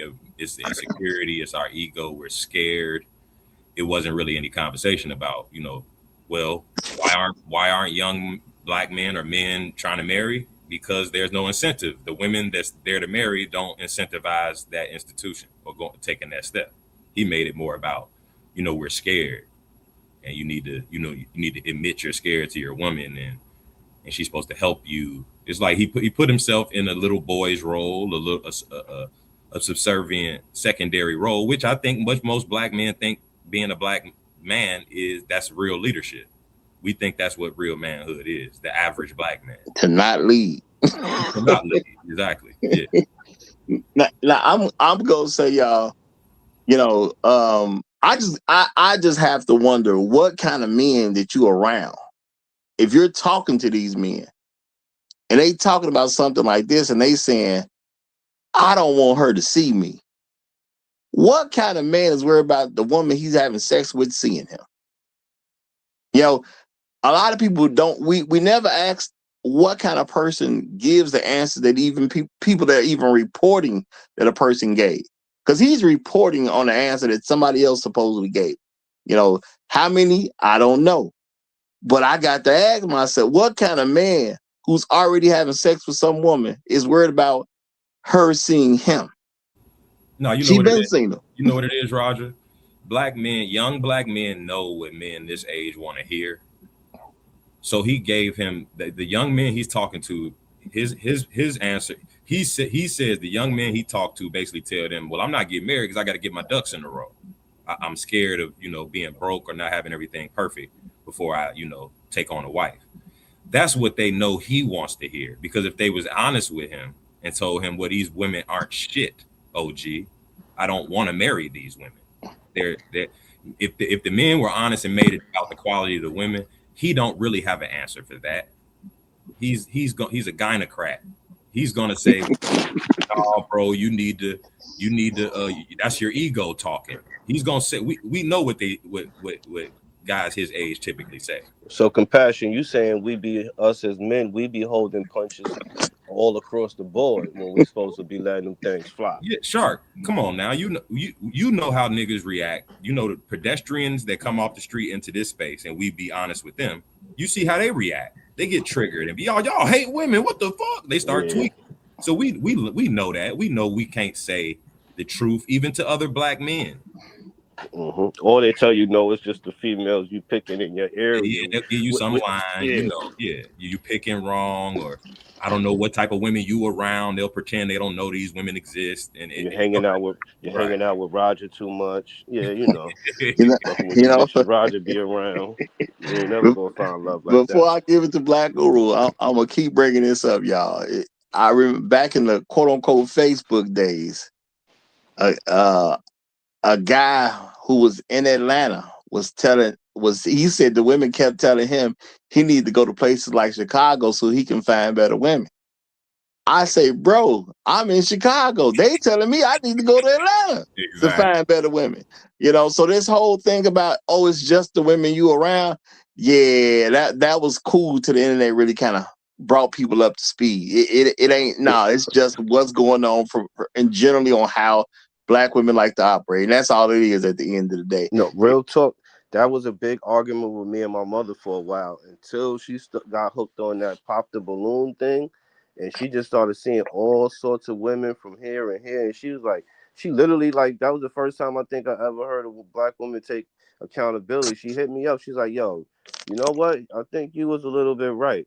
Well, she took half of it because she said a little bit right. You know what I mean? She didn't give me the you was all the way right. So, All right. Shout out to Officer Franz Schmitz. He said Shark Sims tax. Black men will take a bad deal. Black women given unconscionable bad idea. A black man inadequacy narrative. Uh, Gay, poor, weak is further along that spectrum. Now, I think he definitely was pushing more toward that spectrum, because I'm gonna say that's an accepted answer in the USA. That's a very accepted answer in the USA. If you say why men aren't getting married and then you attack men in the answer, it's just a very accepted thing on US soil. That's what I'm gonna say. Is it like that around the rest of the world? I can't say for sure, but I know that's a very much accepted narrative on US soil. You just say the men there's something wrong with the men. And notice in mainstream society, no one addresses problems with women. I can't think of anything that addresses problems with women in mainstream society. You think about all the talk shows, you think about news stories, the whole enchilada. I can't think of anything in mainstream society that truly focuses on problematic women. But I'm gonna slow down and give it to Black Guru because he's here. Black Guru, you have the flow, my brother. Yeah, thanks for having me, Roger. I hope you and the gentlemen on the panel, the folks who chat, are doing well. The gentleman on the was it Instagram or whatever you feature, they typify two sentiments that I have. They are why I am not religious or not, formally religious in any way. And they also explain why I tend to be empathetic to the criticism that a lot of younger black men have towards older black men. That's why I'm less likely to be overly bothered by some ageism that might manifest here occasionally and in other parts of the black manosphere, because I understand it to some degree is well earned, and I believe that video typified why many younger black men do not, and in many cases should not, trust older black men. I regret that, obviously, because I think it prevents a lot of younger men from gaining certain insight and perspective about some important issues they face. But in many cases, it might be a necessary trade-off because of the betrayal many older black men engage in versus younger black men. And I consider this to be an example of that. Every major sociological change, political change, socio-economic change that has occurred over the last 60 years have been to the alleged or actual benefit, favor, leveraging of the females. Every one. There has been no change at all that has in any way favored black men. Now, prior to 1964, I'm citing 1964 because that's the institution or the authorization of the Civil Rights Act, which included females and really initiated second wave feminism. That's what really initiated second wave feminism, the 64 Civil Rights Act, ironically, an act that was supposed to help black people, but it really actually started to rend apart well, not just black families. It took a little longer for some of the other families. But it really started to de-initiate, and it's not a coincidence that prior to that act, there were, black marriages were plus 80%, and now they're below 30% now. It's not a coincidence. That act initiated sorted other legislation that included Title VII. Title IX came in 1971, that spread it to the schools. 69, you had Reagan authorized the first no-fault divorce in the country. All of these things, and many, many, many other things, many other judicial decisions, as well as the Violence Against Women Act. So many things have in every way made it, in many ways, foolish for a black man to marry a black woman. You're really going on hope and prayer when you marry a black woman in the United States of America, especially as a black man. You're going on a hope and prayer because nothing else is supporting you. There is no, well, here's an example here. There's no church support for you. There's no legal support for you. There's no economic support for you. There's no governmental support for you. Everything works against you, and everything works towards leveraging the positioning of the woman in a way in which she either controls the marriage or can use the marriage to loot you and take your children away from you. And then if you fight back too hard, you can get legally destroyed by her. So to have this conversation, these are older black men, presumably educated black men, and to present, black men being circumspect about marriage because of some fear of some internal purposing or mission. I mean, it's betrayal. They are engaging, I would say, in the form of betrayal against their own kind, and to Hades with them for doing this. And I'm emphasizing Hades and hell because they supposedly are religious men. And in my opening statement there. Bravo. Bravo. All right. And Compassion has a clip for us, so Compassion, let's do your thing with the clip. Let's see what you got cooking here. Can the black man tell the black woman something today? The young generation black woman can't tell, the young generation man can't tell the black woman nothing. What does she say? A nigga can't tell, because she pay all her bills. She take care of her house. You can only tell a woman something if you're trying to help her pay her bills. She'll listen to you and kind of let you run, man. But a woman don't depend on a man because she can't. He's not dependable. Some of us not. Some of us are. Woman is looking for a job secure man. The black man a lot of black men ain't trying to be job secure. He just got his wild dreams. So the woman is going to the secure man. The woman don't want no hustler no more. The smart woman don't want no hustler no more. She don't even want the money no more because she know problems come with it. The black woman have a hard time in America. She got to raise the boy and she got to raise the man because she got to take care of everything. And he don't pay her, he don't do nothing to her. All they want to do is just what you said, hump on her. He don't know how to fuck with her mind. Do me a favor, man. Can you play that one more time, brother? I'm trying to make sure I'm even getting this right. Can you play that one? Yo, because I was with him until he got down to the bottom of it. I said, is he smoking? I said, oh, that nigga done put the sand in the gravy.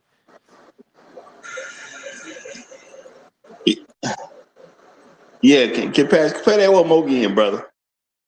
Man, tell the black woman something today. The young generation black woman can't tell, the young generation man can't tell the black woman nothing. What does she say? A nigga can't tell me because she pay all her bills. She take care of her house. You can only tell a woman something if you're trying to help her pay her bills. She'll listen to you and kind of let you run, man.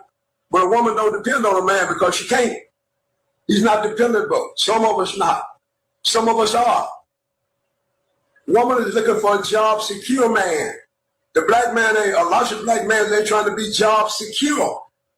He just got his wild dreams. So the woman is going to the secure man. The woman don't want no hustler no more. The smart woman don't want no hustler no more. She don't even want the money no more because she know problems come with it. The black woman have a hard time in America. She got to raise the boy and she got to raise the man because she got to take care of everything. And he don't pay her, he don't do nothing to her. You know, all he want to do is just what you said, hump on her. He don't know how to fuck with her mind.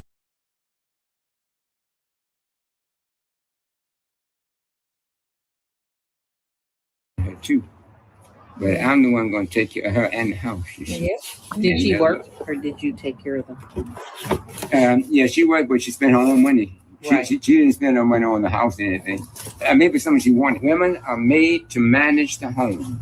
Men are made to bring in the finances and give it to the manager, which is the wife, and trust her to do with it what she will do. That's God's design for it. And it'll go well. She needs to take care of herself, take care of her children, make sure that the house is well supplied.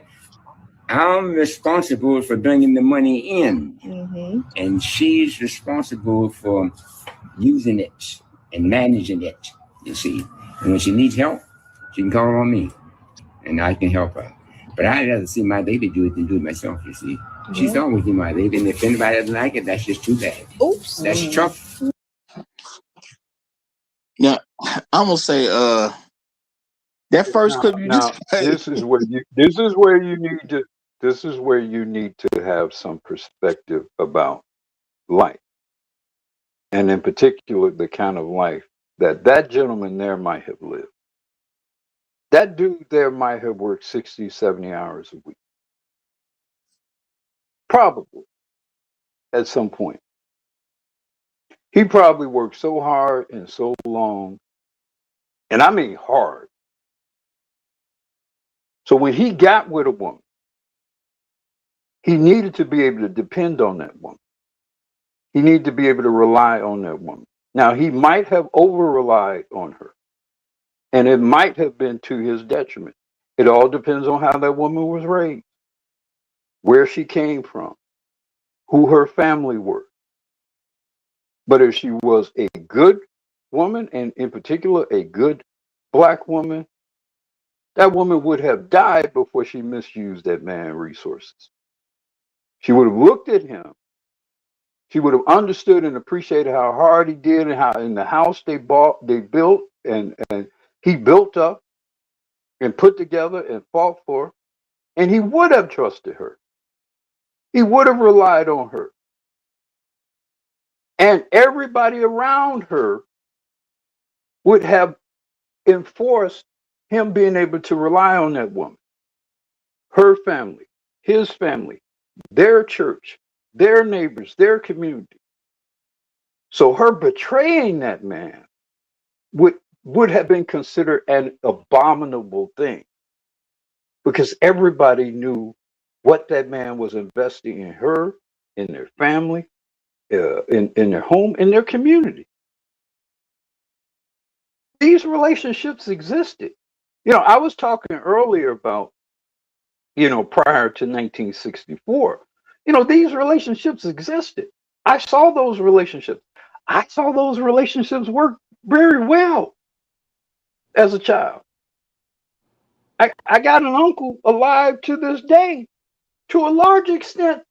I mean, he definitely was the king and sovereign of his home, but he definitely relied on his wife to handle household finances. Because I remember watching her, at the beginning. I remember sitting in their kitchen table and her going through all the utilities and all the expenses and the credit cards, and she's going through all of them, writing checks, and maybe depending on which account or whatever they're paying, maybe he signed the check, right? But he didn't really handle any household finances at all. They've been married over 60 years.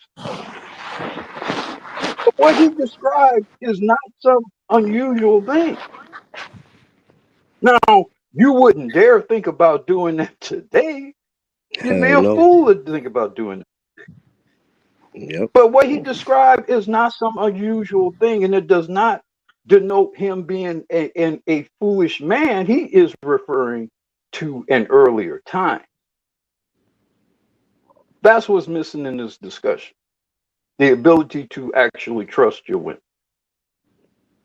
Yeah, I would agree with you, because that would be the ideal situation for me. Like, I work hard. All I got, like he said, you manage the house, because because you the manager don't mean you the boss. You know, you still got the damn supervisor that got to come through and make sure everything is good. But yeah, you manage everything. I just give you the money. You manage everything and make sure everything is going smooth. But in this day and time, like you said, Uru, you can't even trust her. I remember there was a meme one time where I the mean, dude I'm was. saying, look at that man. Look at that man. That looked like a guy who's been working probably every day of his life since he was like about 14 years old. I agree. I've Yeah. known those kind of men. And I do want people to look at how old he seems to be, because he seems to Yeah. be. I'm a pretty good guess of age, even when people look young. I would bet money this guy is in his 80s. I believe this man is in his 80s. I'm just about certain he is minimal 80. Yeah. Yeah. And like you're saying, considering his age and considering what era he comes from, I get that perspective coming from him. But like you were saying earlier, where it starts becoming kind of a travesty is that if his grandson come to him and ask him, all right, Grandpa, what's the protocol? How do I move as a husband with my wife? He's gonna tell her some 1950 shit and not really realize that he's sending that young man off in this current environment, which I Yeah. don't would do on Well, purpose. I mean, he might see. We're seeing him have a conversation, but we're not seeing the full context in which this conversation is occurring. You know, so he might do that, or he might have actually have observed the kind of women that his grandson has encountered, and he may contrast them with the woman he had. Well, my wife, your grandmother did this, grandson. I don't know if you can necessarily find your grandmama out here. That might be a conversation he have as well. That might be, but let's be real, Uru. You wouldn't bet much. More likely than not, he shares the sentiment that TD Jakes and this guy in the Well, background. I disagree. I disagree because I mean, even when I was, you had a lot of, I encountered a lot of people, a lot of elder people who, as things were changing in the 80s, their conversation about marriage and commitment was changing with it. And there would be a lot of this, well, you know, these girls today. That was a very common phrase. These girls today. My own mother thought I was going to marry a white woman. My own mother. Yeah. And it was for that reason. These black girls today. And this was in the 80s. You know? But if you listen close though, Uru, I mean, it depends on. I'm not gonna sell out a whole generation of people just because they old in a certain situation. A lot of times it's the context in which things is being presented. You know. Now, again, I don't know the whole thing in which, you know, the whole conversation he had. He might be very critical of marriage today, but you know, he might be saying, well, look, you know, when I was such and such, such and such, this is what I did and this is why I did it.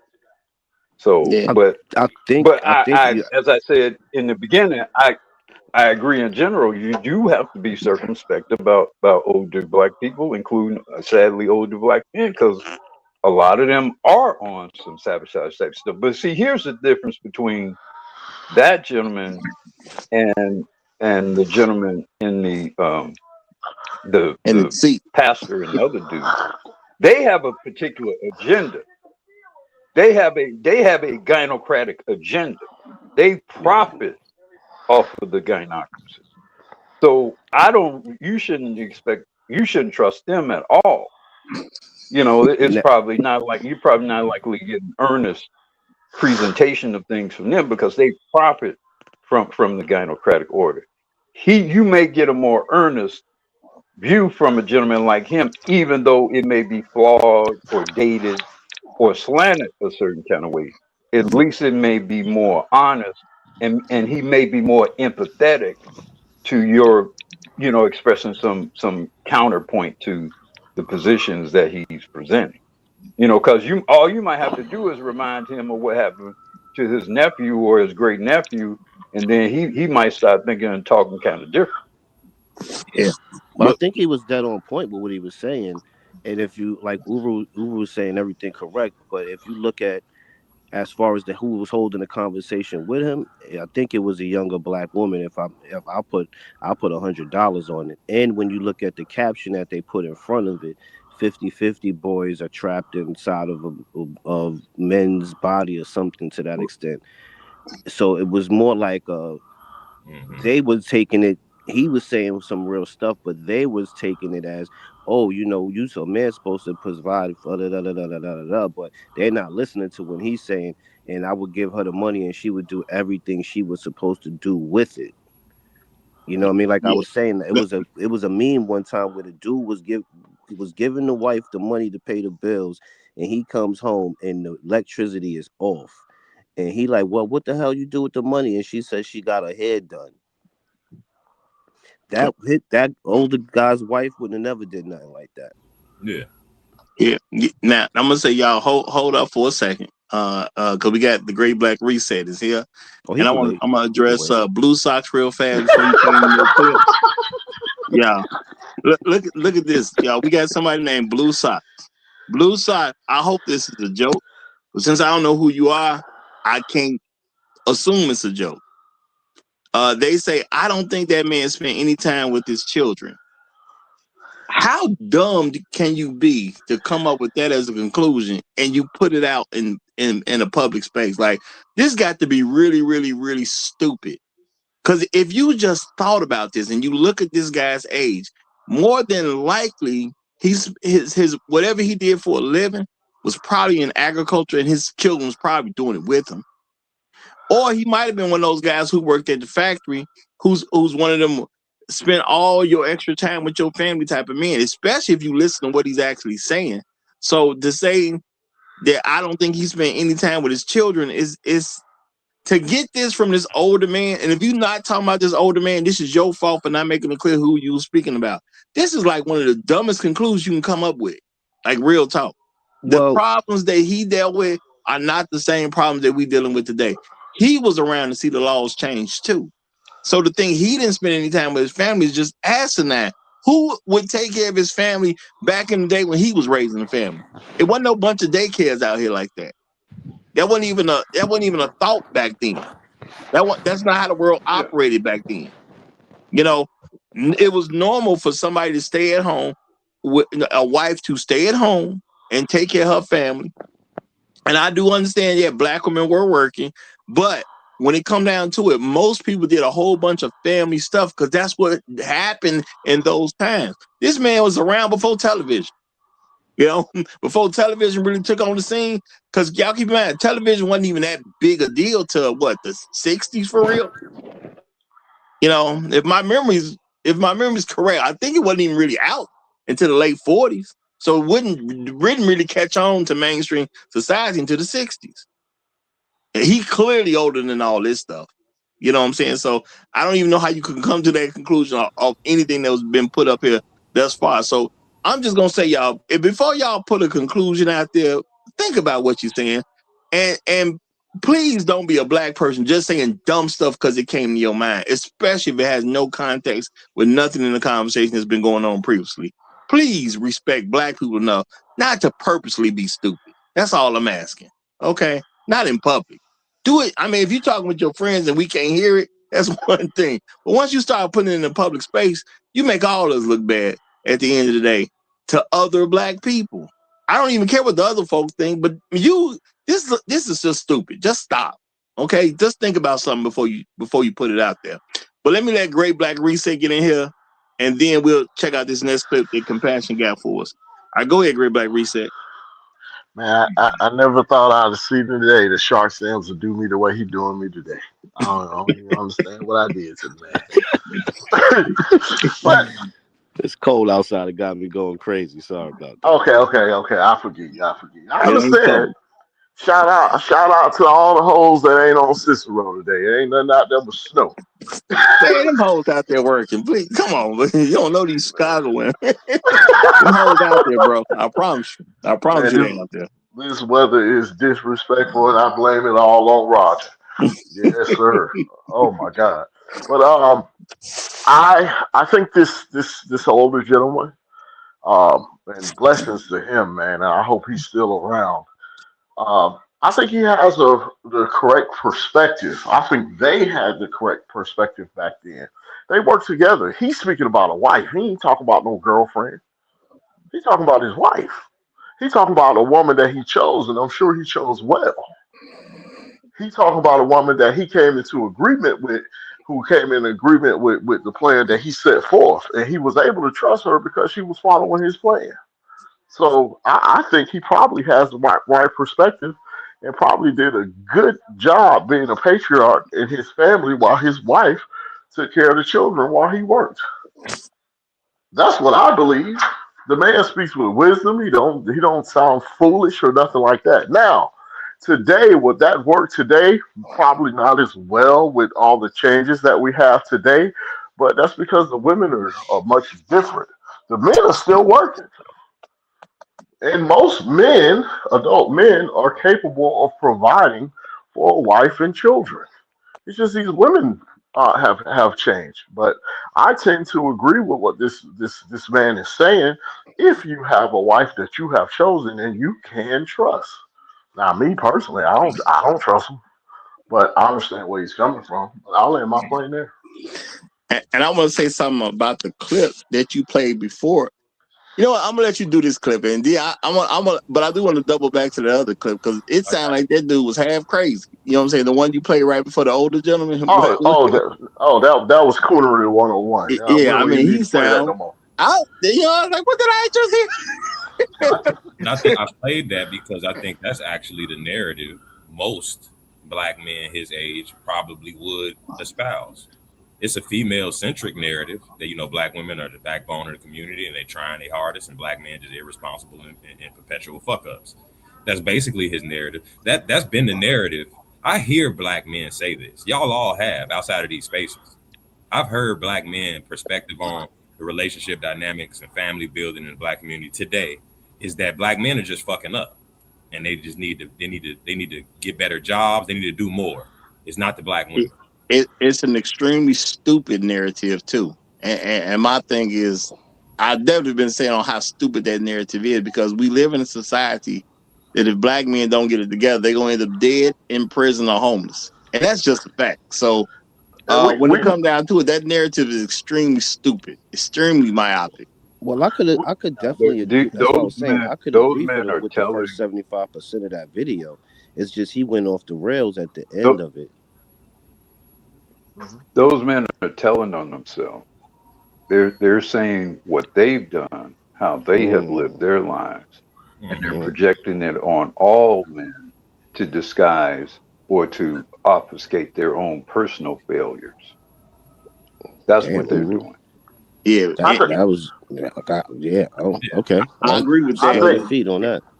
I think also those narratives were propagated long before the internet was a big thing. Back then, we were reading newspapers. We believed everything that was on the news, and we believed everything that was in the newspapers. And the propaganda against black men at that time was just what they were saying. So everybody believed it because that's what was said. Yeah, it wasn't. No one was really challenging the narrative in any large way. You may have small black-owned papers saying this or whatever, but yeah. The narrative being challenged really wasn't happening. You didn't, for example, you didn't have access to United States labor statistics that says that black men work more hours than any other demographic of people in this country. You didn't have access to that information in prior generations. Yeah, that's what I'm saying. Yeah, absolutely. We didn't have a medium to disprove any of this stuff. We didn't have now with social media, you can physically look at somebody across the country immediately and see what they're doing. I can talk to Roger from Florida and say, hey, what's going on in Chicago? This is what's going on in West Palm. I can call California, and now we have all of these different mediums that make us put all this information together and say, no, this is a lie. But they didn't have that before. No, 100, and that's definitely a factor. But what I will say, just to broaden it, I will say though, black men, and you see it today, black men as a collective, as a culture, we don't we are a lot of times not aware of our environments enough as the so-called leaders or the biological leaders of as males of our community and in ourselves and responsible even just for ourselves. We have because I think the way our culture oriented is kind of egalitarian and shit at best, that black men haven't been burdened truly with the responsibility of leadership, that you, when you are a leader, you understand you have to be aware of the environment of the past. You have to be aware of the contemporary, the current environment as you make plans going forward. And I think black men, I get it, obviously they didn't have access to a lot of information, but I definitely think black men, and it's probably not by choice, it's by the nature of our culture, don't be aware of the environment enough. And then it puts you in a position where I don't even think you have to be a gynocratic black man benefiting from the black gynocracy. You are just ignorant and don't know what's going on in the current environment. And a lot of times, even like in like an older man, a lot of older men didn't understand the nature of their environment they were in when they were young. Well, I'm gonna say a lot of older men depended upon what was being told to them, what the environment was, because just like Black Hoover said, you couldn't just go. Wasn't no Google back then, y'all. Wasn't no you was in the 1920s. You gotta kind of believe what the paper said to a certain degree, and that's just what it was. So you knew your friends. You know what I'm saying? Your buddies who worked at some factory, or you knew maybe 3, 4, 5 neighbors. You know what I'm saying? Because you had a farm back in the day, and you was working your farm. You didn't have a whole lot of time to really see what was going on.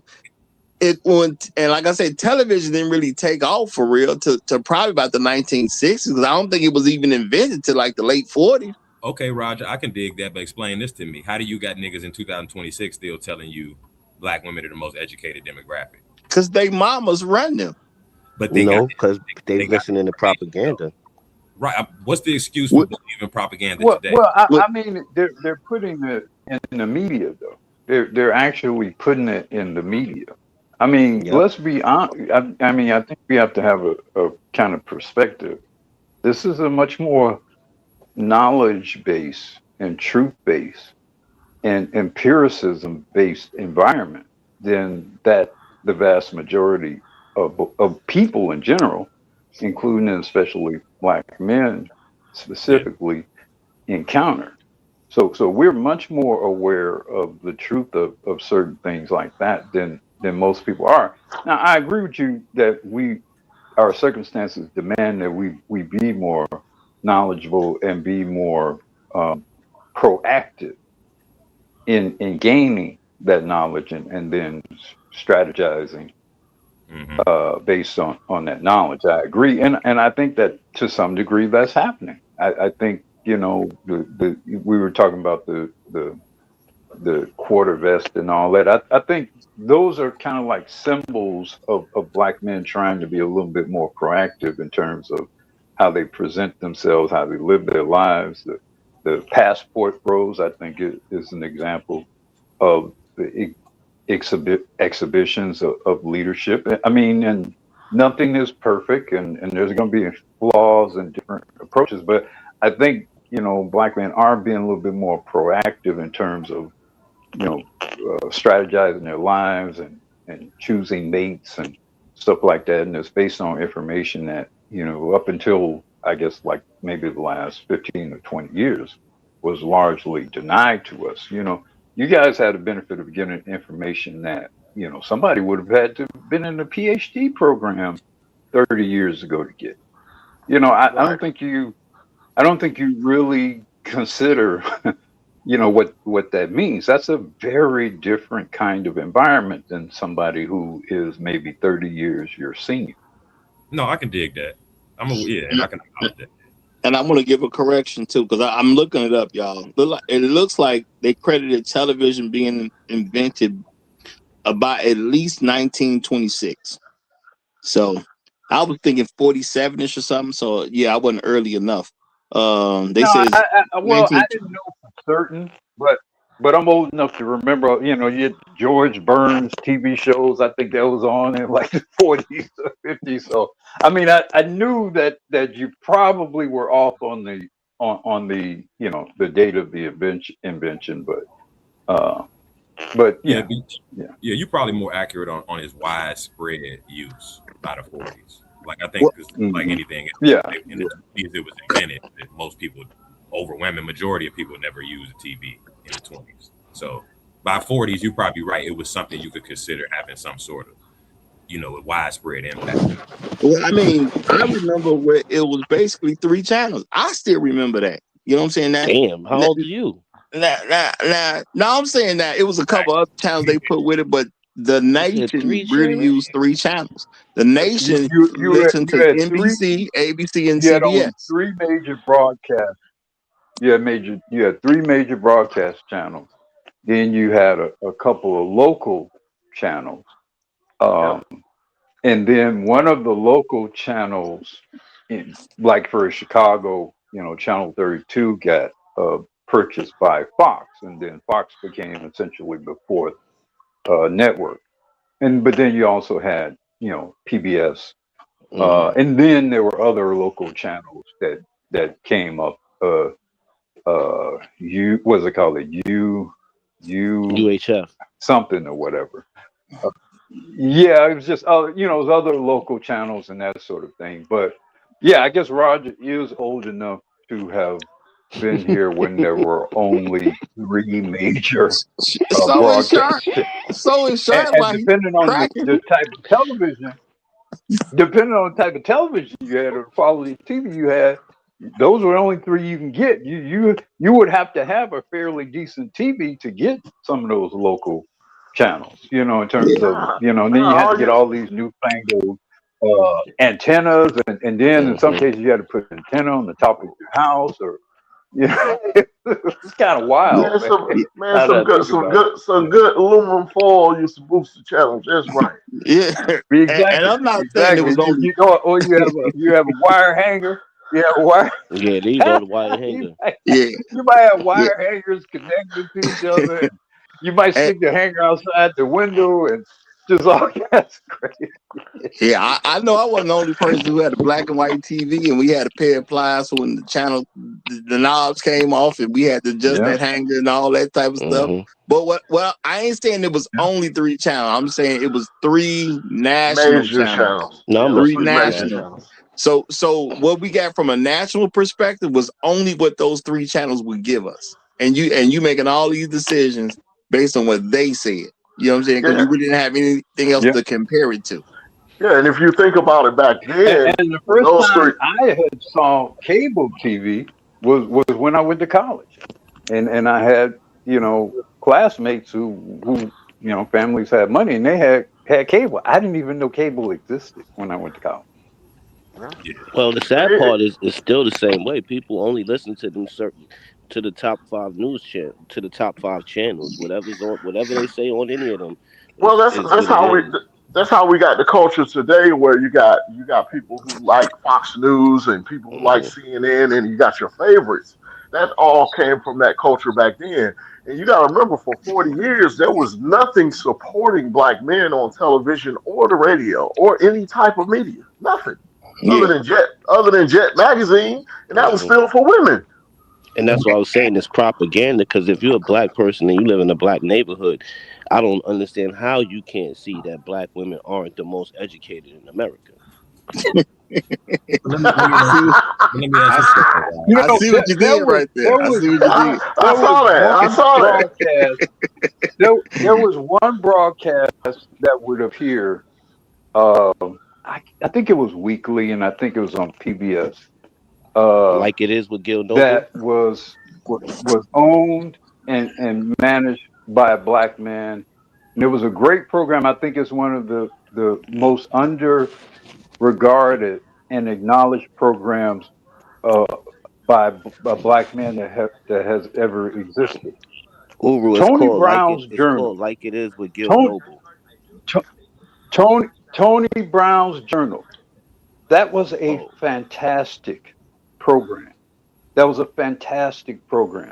that featured business, that featured sociological things, and it was done in a very professional way. It wasn't overly, it wasn't overly sensationalized. It was done he conducted in a very sort of business oriented way. And he would feature Dr. Cress Welsing, and he would feature, you might have a Bill Cosby that would appear on there. You might have I forget the other brother's name. It's a fantastic program. It does not get, what he did does not get as much credit as what he deserved. I don't know if he might be even still around. Yeah. I want to say this to shout out to Emerald Edge. I guess it's still a good time to say this super chat. He said, listen to the information being conveyed. And that's where people really need to get, most people would get caught up in presentation instead of actual information.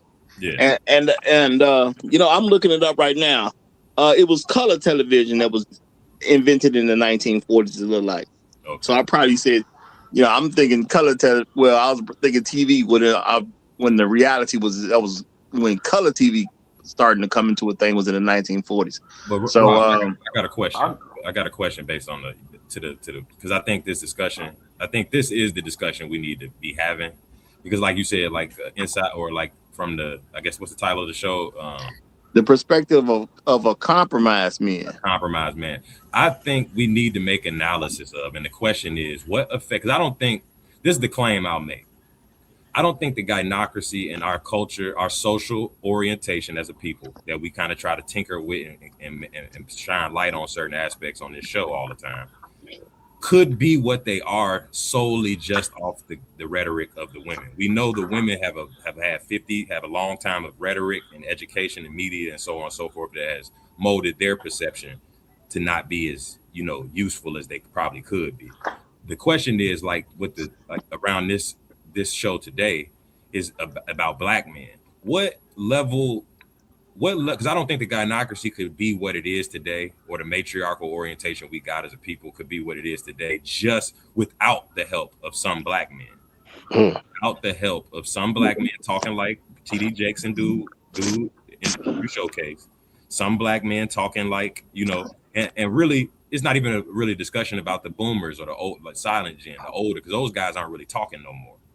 Now younger men have picked up the mantle and are giving advice to younger black men. And I say that advice, how are black men contributing to keeping us on this track?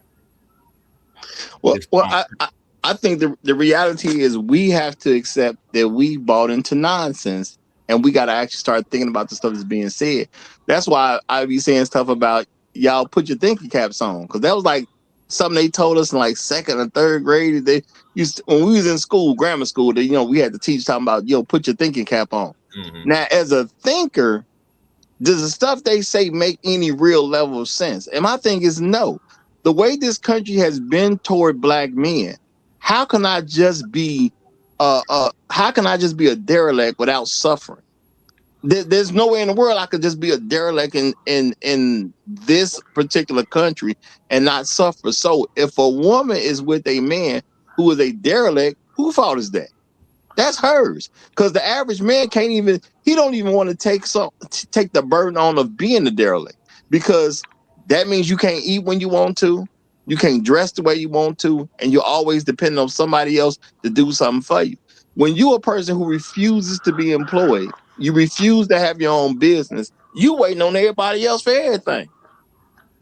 Now, that's not a normal black man. It never has been. And history tell me that. The average black man was always looking for work or work.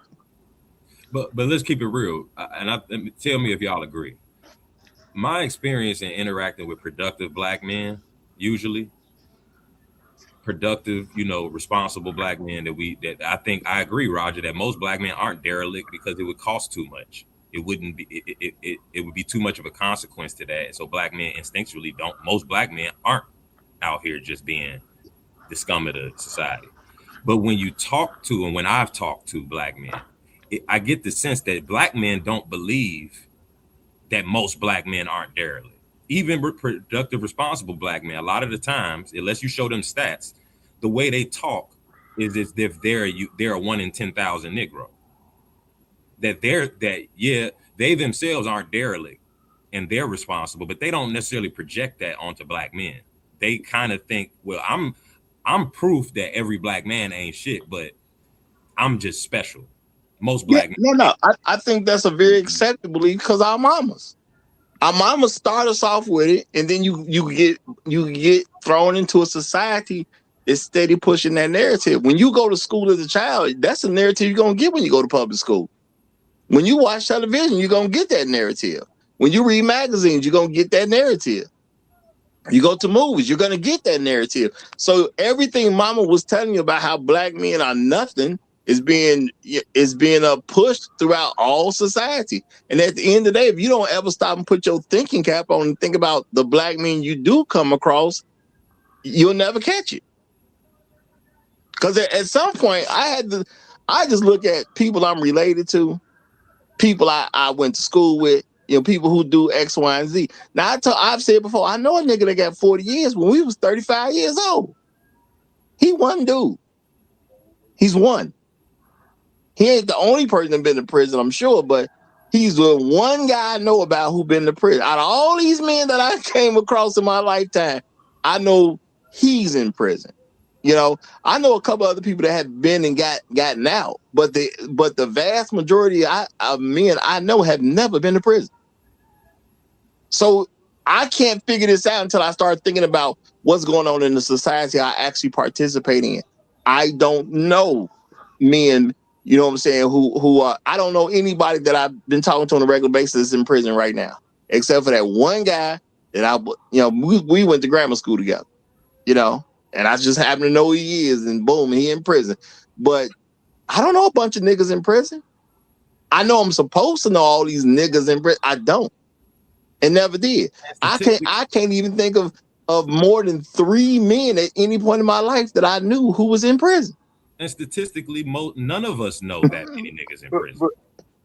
But I think there's a part to answer your question, Compassionate. I mean, I agree with everything Roger is saying, but there is also an element.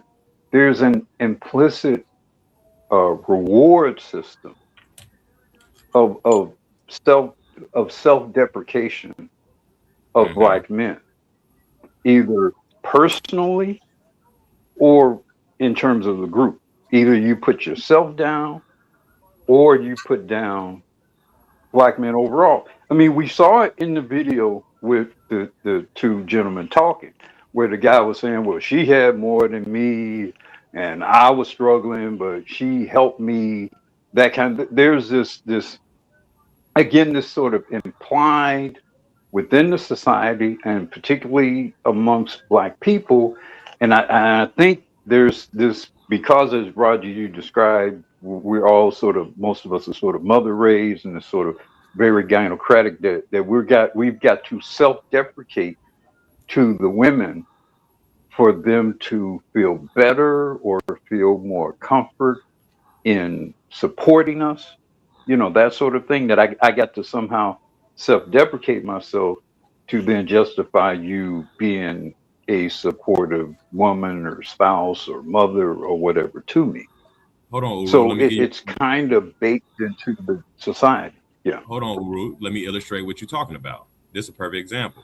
We have not yet seen the same kinds of energy and turnout in all quarters of our neighborhoods and communities as we saw when I was running. That I can't do. Seems to be more pronounced with the brothers. I don't be a Negro, be my nigga. All right, help me out. And you're thinking about sitting out? Now you're being condescending. See, you've been warned, all right? Let's move forward amicably. And you're coming up with all kinds of reasons and excuses. I've got a problem with that. Because part of it makes me think that, well, you just aren't feeling the idea of having a woman as president. Yeah. Like that, Uru? Yeah. Yeah. Yes. But now, to personalize it, to personalize Obama, because Obama does a lot of self-deprecation in regards to Michelle, and she makes a point of presenting where they have this kind of push pull thing publicly where she'll say something negative about him and he'll kind of accept, well, she tolerates me. They do it personally. Publicly, they do this push pull deprecation of the Negro thing personally, in addition to, as you present here, from a broader political standpoint. So it's very much bred within the American society as a whole, but particularly the black gynocracy, that you must self-deprecate no matter how much you achieve. You must, to some degree, belittle yourself in some way to whatever woman you're with. Yeah, and you must accept truths that aren't truthful, because black women, on a regular basis, are talking about how they have no support. There's no other group of men in this country that support their women more than black men do. Now, we dumb for doing it based on the fact of how they treat us collectively. We are stupid for doing it, but nobody supports their women the way black men do. Black men get behind anything a black woman's doing. Whether she wrong, right, it don't make no difference. As long as she leading and he want to jump behind. And that happens on a regular basis. So it's stupid, but we do it. And that's just the reality of it. All right. So you ready to show us this clip now? What's going on with this one? Let's see what we got here. Like my niggas need is they need to see a woman in power, flex their power that doesn't look like the traditional ways that men have flexed their power. I watched another thing that the niggas laughed at me about. I watched the Becoming documentary of Michelle. I didn't watch it. Right? I watched it. I saw her speak, and one of the most moving things I saw was in the dressing room. Be careful. Yes. In the dressing room, I saw how Michelle used her power, and it didn't look like any other power I had seen before. It didn't look like yelling. It looked like screaming, like to take position. It looked like communal. It's a very brief moment in the middle of the Becoming documentary, and for that moment, I was like, "See, this is why niggas need a woman leader."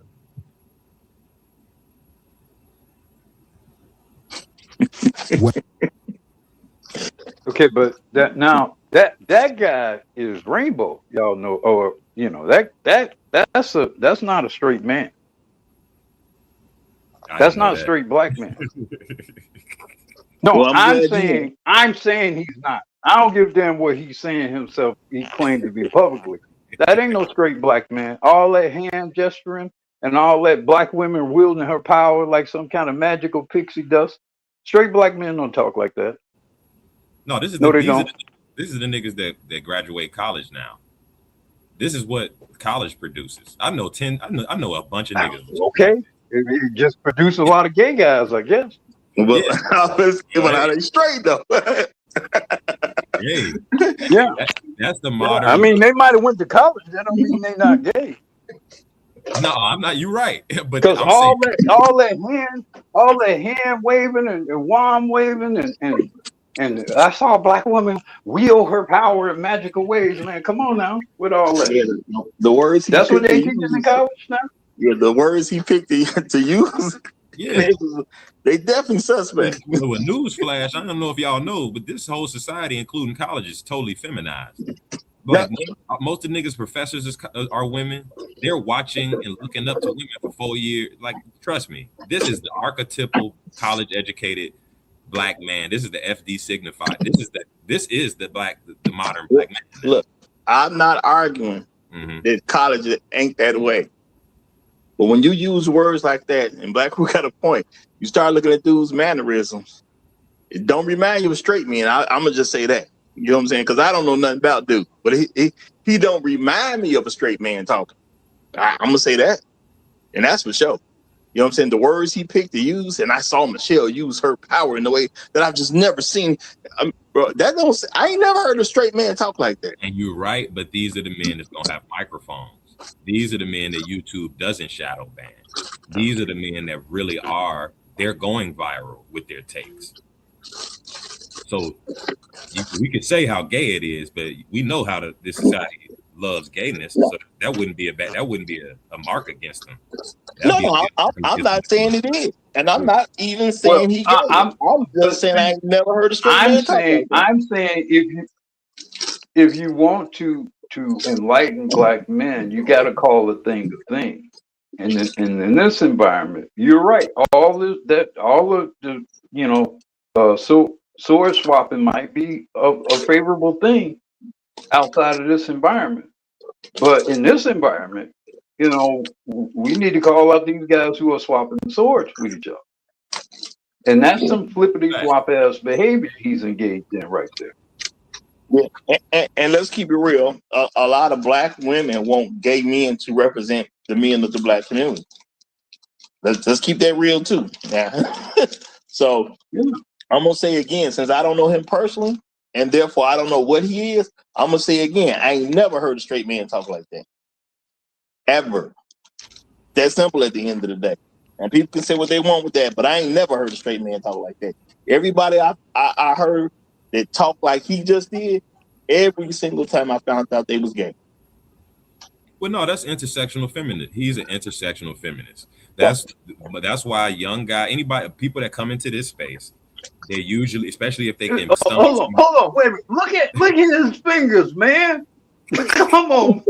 Yeah, he's been around Granny. Come on, man. We see, that is not the behavior of a straight black man. Now, the thing is, we're not saying he can't be gay. It's legal in America to be gay, but it's just you do need to understand the perspective of the people who talk to you for certain things. And all I'm saying is, I don't know any straight black man who talks like him. And I'm 100% with y'all, but like the last super chat just said, I'm listening to the information. The information he's espousing, besides his gay ass mannerisms, the information he's espousing is intersectional black feminism, and that's what you're educated and indoctrinated in across the board. If you're a black man that's being formally educated. Well, let's say this though. Okay, but listen to what I'm saying. I'm not disagreeing with anything you say. Yeah. But understand, if I got a young, impressionable black man who is listening to him and is somehow being persuaded by him, but then if I say to him, this is a gay man, then I give him the chance to put in context what the hell is happening here. You see what I'm saying? If I say, oh, well, this is some buggery kind of shit here, then I give him a chance to dismiss this as some kind of witchcraft or something.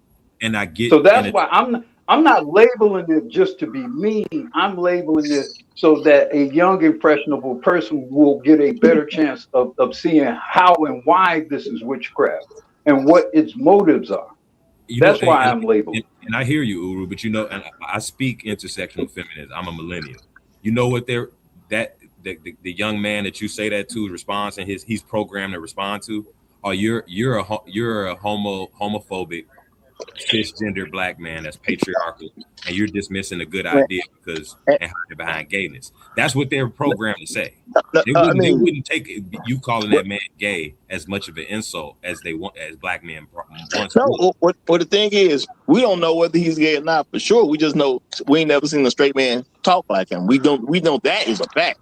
No one can deny us that. But at the end of the day, again, it's not like it's illegal to be gay. It's just you need to understand the context that people are talking to you from. And when it comes down to it, my response to you, compassionate, is that Morpheus did not try to liberate all the humans from the Matrix, and not all at the same time. Yeah. And to some degree, you're right. The majority of them are going to draw those conclusions. But some faction of them will wake up. Some faction, some, just as we woke up and people are waking up in this environment every day, the more you put out the truth, the greater the possibility of somebody being awakened from the intersectionality witchcraft. But you got to call a thing to give them a chance to do that. Absolutely. And my thing is this. Again, it ain't like it's illegal to be gay. But at the end of the day, the man didn't give any information. He talked about feelings. He talked about Michelle, and she used her power, which was undescribed power. He didn't even say what she did. He just said he saw her in a room. That's all the information he actually gave. I saw her in the room. Mm-hmm. She used her power. There's no information there other than the fact that she's in a room. So yeah, I mean, and that's just not masculine. That's just not straight masculine talk. Men talk about things being done, deeds being done, things being achieved. Not some damn fairy godmother walking in the room and spreading pixie dust everywhere. That's buggery type talk. Yeah. So my thing is, people got to learn to pay attention to what's being presented to them too. You know, as I'm gonna continue to say, y'all, you got to pay attention to information instead of the presentation. And shout out to Floyd Thompson. Appreciate you big time, my brother. He says the sexual assault trauma my mom suffered that produced me had her thinking opposite of a gynocentric society.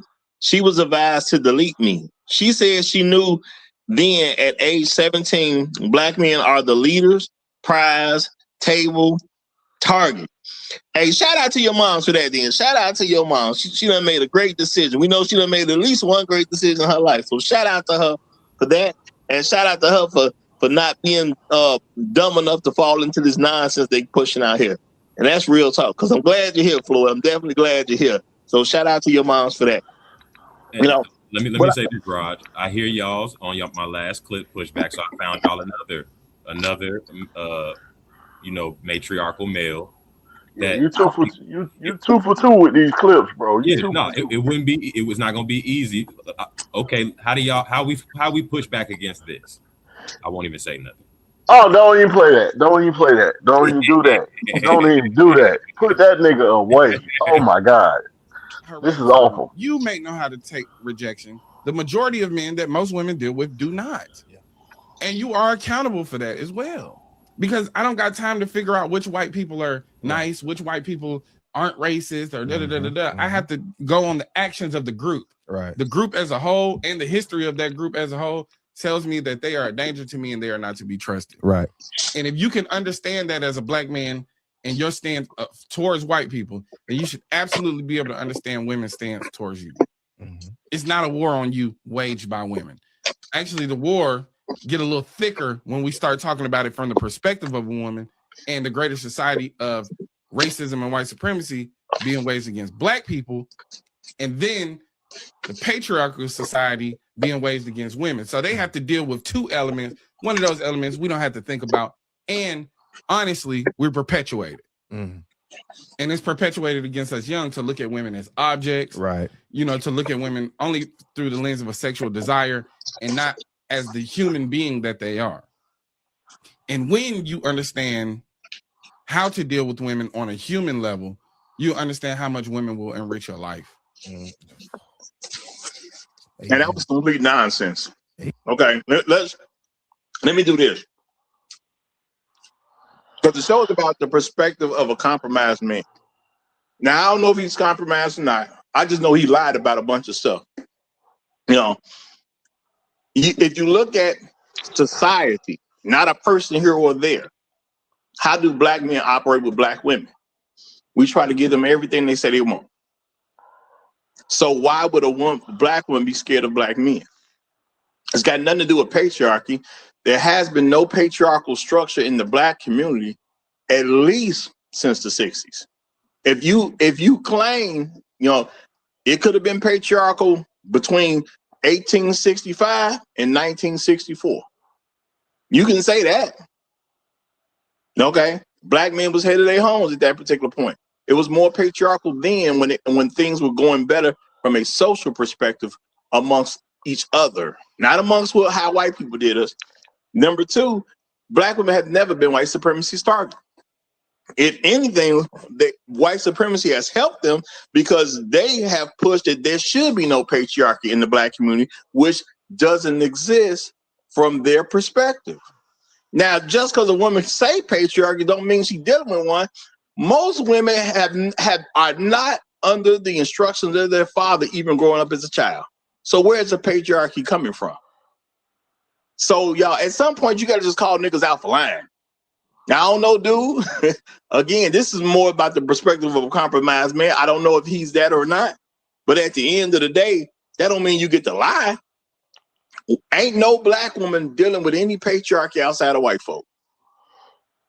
That's just a general thing. When you talk about society, that's what we're talking about. Now, if you could say there's an individual person that's dealing with patriarchy, and why shouldn't she? If she wants the man to pay the bills, why shouldn't she deal with patriarchy? See, the thing is, the stuff don't make sense. You don't want to answer to the person who's paying for you. Go get it yourself then. So I don't even see that patriarchy as a problem. Unless you want to pay for it yourself, then you go get under patriarchy, you deal with what comes with it. And then when it comes to being a sexual object, black men ain't telling black women they got to dress in less and less clothing. Black women are saying they refuse to put on more clothes. So how are black men making them sexual objects? They're making themselves sexual objects before they even come out the house. They literally dress them for sexual attention. But we're going to say they're being objectified. By who? Because black women in America pick their own clothes. Let's keep that real. Black women in America pick their own clothes. If you picking your clothes, how did somebody else sexualize you? But y'all, that's why I say black people need to learn how to put on their thinking caps. At some point in time, it's okay to actually have a thought of your own and be comfortable with it. And Roger, you're right. But I think what this clip shows and what this whole episode is about, I think we need to be, and Uru said it before, I think these niggas are way more dangerous than the women. Because you're right, Roger, you're pushing back against his rhetoric. But he went viral. He got like 2 million views on his shit. And he's a black man pushing gynocratic propaganda. And we wonder why this is, we seem to be making, it's an uphill battle to change this. It's not so much that the women got their rhetoric out there and it's clear and we push back against it. But we don't push back against this shit enough because these niggas nobody's hearing your rebuttal. They're hearing him start from the false premise that black women are the target of white supremacy. So that's my point. Like, and even in the first clip, the guy with the beard in the background, he's part of that same problem. These are the men speaking for black men and reinforcing gynocratic propaganda. That's probably made way more of an influence than what women have been saying, what Oprah said. It's what other black men ranging from 60 years old down to this nigga's like 20 something. Well, I will say about this particular clip right here. I forgot this guy's name. It's not really important. But if you had watched this I don't want names on my channel anyway. I don't want people's names on my channel. They don't pay me, so I don't promote them. But go ahead. Right. So if you had watched this entire episode, he didn't have not one cohesive thought. He just threw out a bunch of buzzwords. This guy is a product of rural South. He's from Atlanta. Sounds like he went to college, learned some buzzwords from these feminized institutions, and he's speaking just like the women are speaking coming out of these colleges. It's a bunch of buzzwords and none of it makes any sense. It doesn't matter how long you play this clip or how far you go in it. This man right here never made any sense. He never had one full, complete thought at all. So anybody listening to this person was doomed to be an idiot in the first place. And you're probably right, but this nigga has a billboard in Times Square. Yeah, the women love it. Gotta just accept. You're right when you put a critical eye on it, but how most people ain't putting a critical eye on it. And this the black manosphere to most people now. This is what's supposed to be the black manosphere. The last two clips of younger black men. No, I would disagree because a lot of people think the black manosphere is something negative toward women. So I wouldn't say that they would put some guys in that category. But I am gonna say all the nigga did was lie. When you say stuff like this, you just lying. But if you lie in America where it makes black men look bad, the powers that be gonna promote your stuff. Well, Raj, it's hard for you to, if you was in a debate with him, intersectionality is a legal framework accepted by the United States Supreme Court. And calling something intersectionality can't make any lie the truth. No, that law, intersectionality theory dictates that black women are in fact a double minority. So you saying that that's a lie? No. What I said is white supremacy has never targeted them. They can be considered a double minority and never been targeted. No, intersectionality says you're wrong. And intersectionality would have to prove to me the example of how they were targeted, which they can't come up with. Yeah, they do. They say black women are at the intersection of race, class, and gender. The gender pay gap proves it. Supposedly, the gender pay gap didn't prove it though. No, look, he's right, Roger. There's a lot of legal support,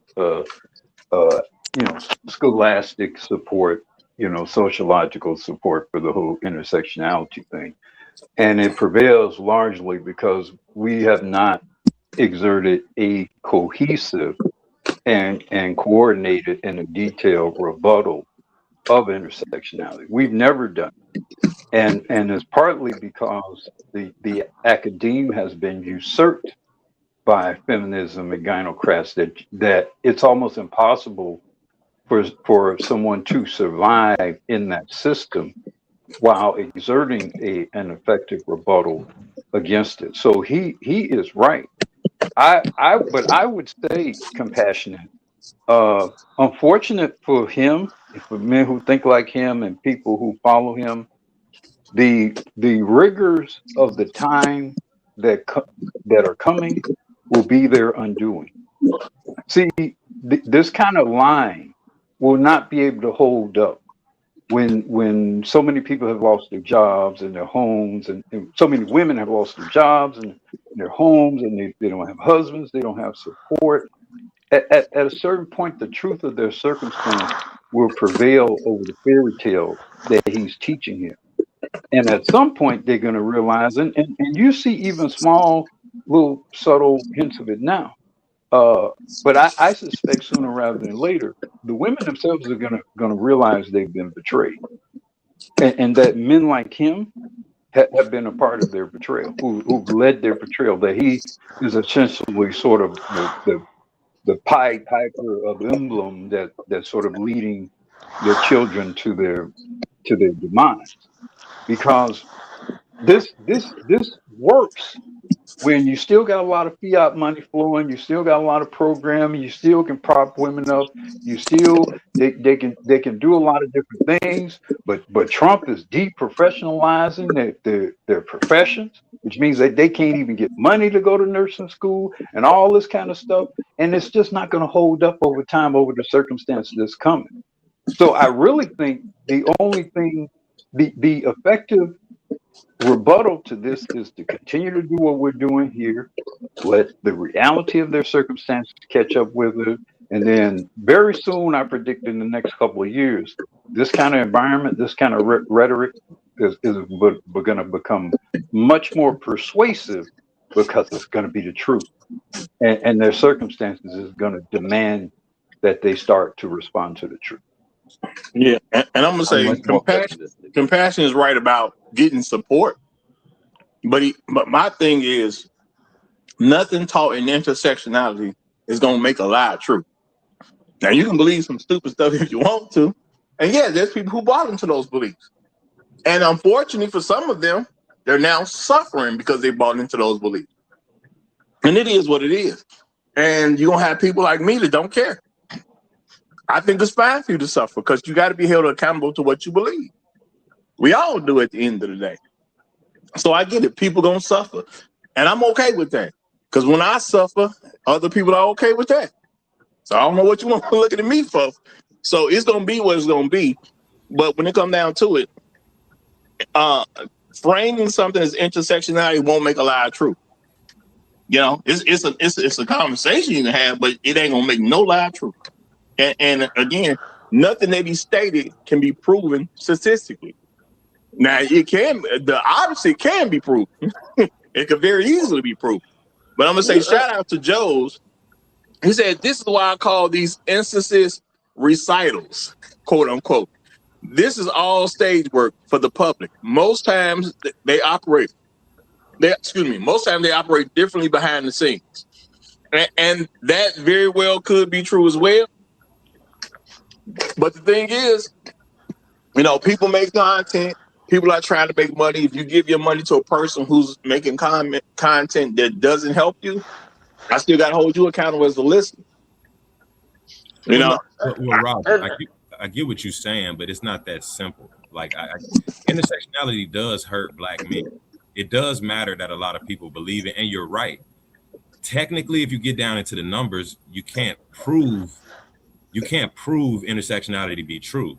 But no one else in the entire country has an interest to disprove intersectionality except Black men. So nobody's disproving intersectionality. The claim was made, it's been accepted because it's anti-Black male, essentially, and people just accepted that. And that has affected Black men tremendously. Funding has been diverted from Black men towards Black women. A lot of policy has been curated for Black women that wasn't curated for Black men under the guise of intersectionality. So and the only people that's going to push back against it or have any interest to push back against it, because a lot of people benefit from believing in intersectionality. Black women benefit from it. So, well, I don't think too much of anybody's going to push back against, because that's just America being America. It's just a different way of being the same America they always been. And Black men support Black women getting funded for stuff that we're not getting funded for. Black men have always done that. And that's the point.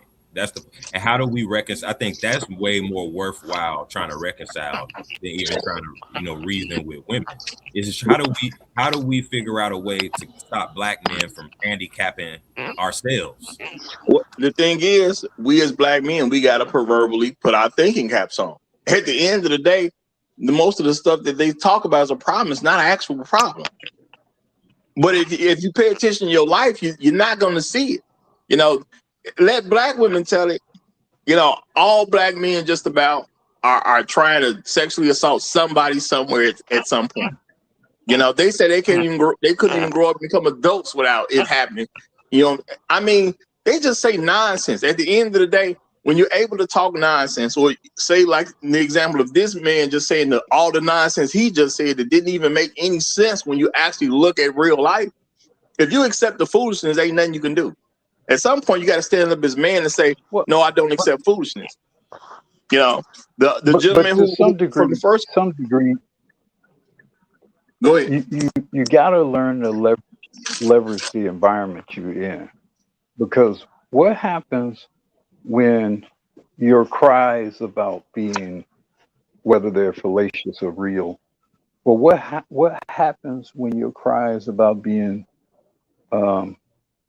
sexually or whatever trifled with? What happens when they fall on deaf ears? What happens when there is no more grant money for this, or no favorable scholarships for that? What happens when you're crying and nobody gives a damn and they ignore you? Because that is the environment we're moving into. We're in that environment.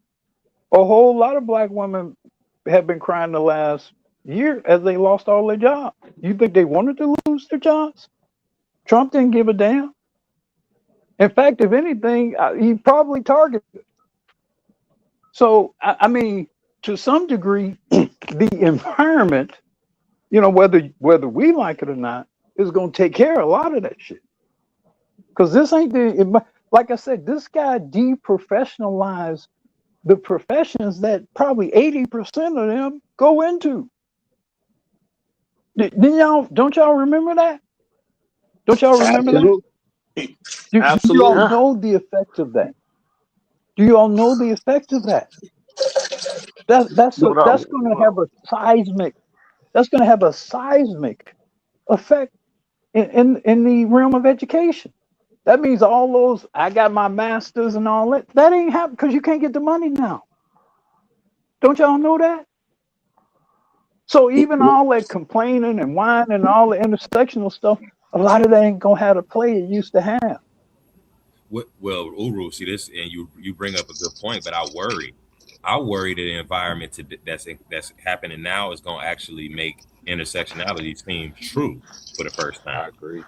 Black women gonna be now they got actual statistics saying they losing jobs more than Black men. Now they gonna have true. So what if it's true? So what if it's true? If the money isn't there, no. Listen to what I'm saying. It don't matter if you can claim something is true if there's no support for it politically, if there's no support for it economically, if there's no support for it academically. You can write reports about it. You can come up with all kinds of stuff, but if you can't feature it in your programming, in your not-for-profits, if the not-for-profit money ain't there, you see the thing, the intersectionality worked because there was a lot of support for it. Yes. There was a lot of support for it in the business community. There was a lot of support for it in academia, all from grade school level all up through PhD level. There's a lot of support for it. There's a lot of support for it in DC and in state government. But that support is going away. We're seeing it go away right before our eyes.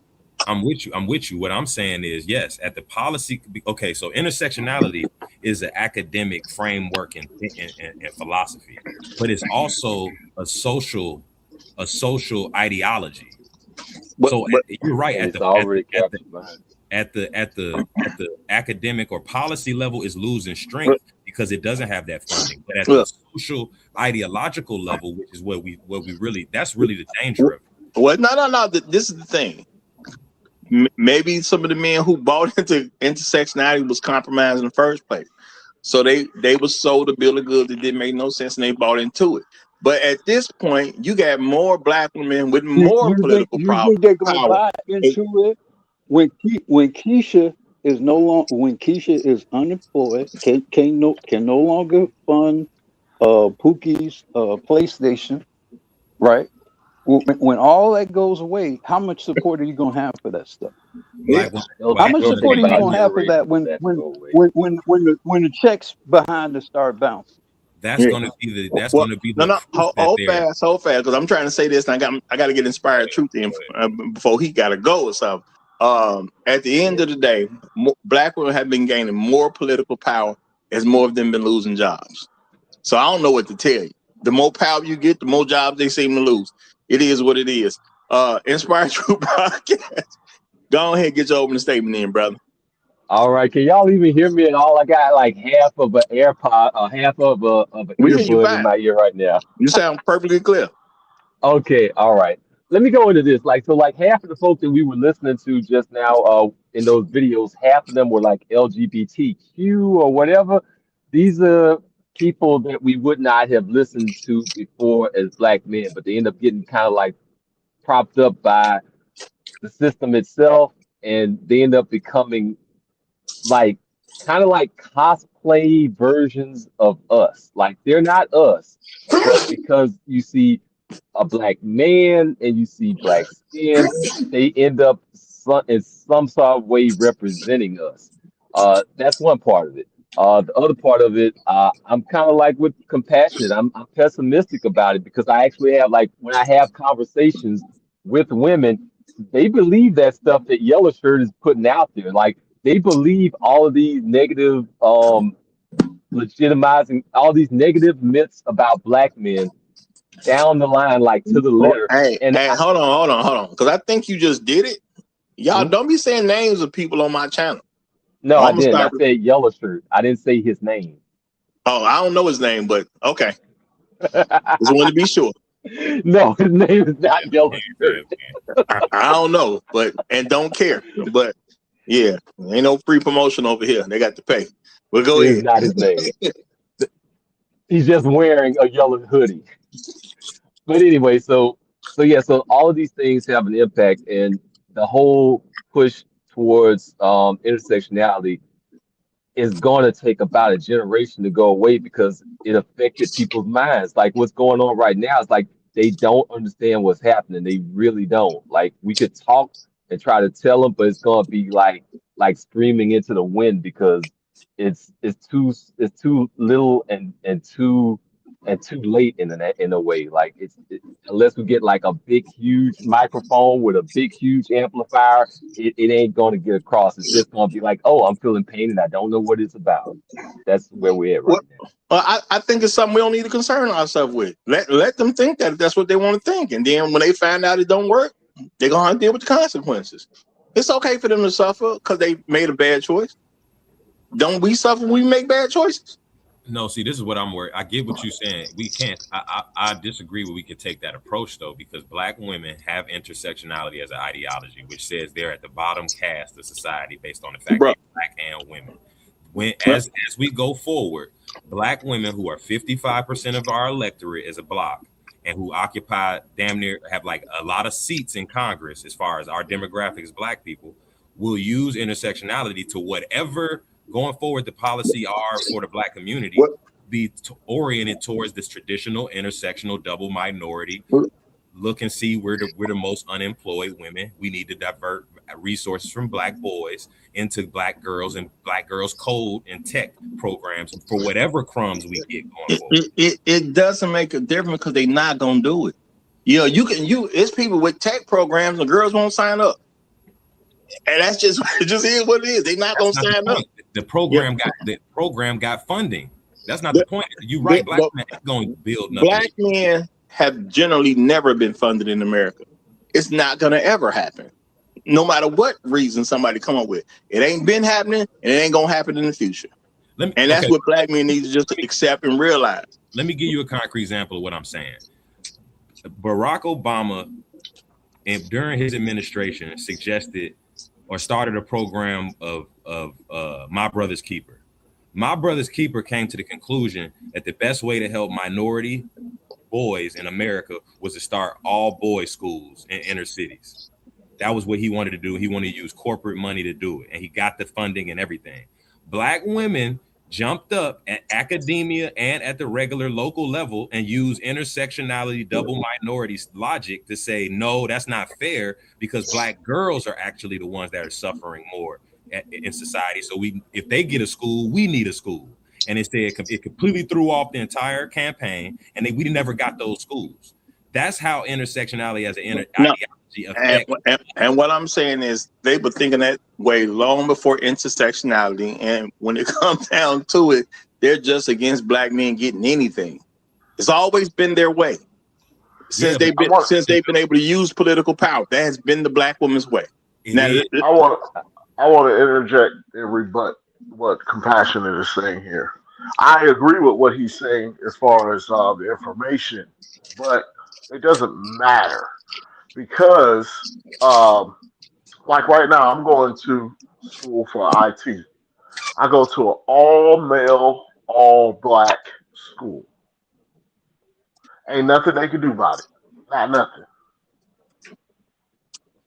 Not nothing. It was put together privately. It's funded privately. And if we want anything, we're going to have to go out there and get it on our own and stop complaining about these women. Who cares what they say? Who cares what they think because they're not productive? Yeah. And see, let them suffer. This is the thing about the compromised man. He don't want to fund stuff anyway. So I think if you listen to a compromised man as a woman and you get some bad results, that's on you for believing in the compromised man. That's on you. Them niggas ain't trying to fund stuff. And that's just the reality of it is. So now I'm going to say shout out to DF who say Roger is being too simplistic about it. No, I'm not. I'm being real about this. At the end of the day, it don't matter.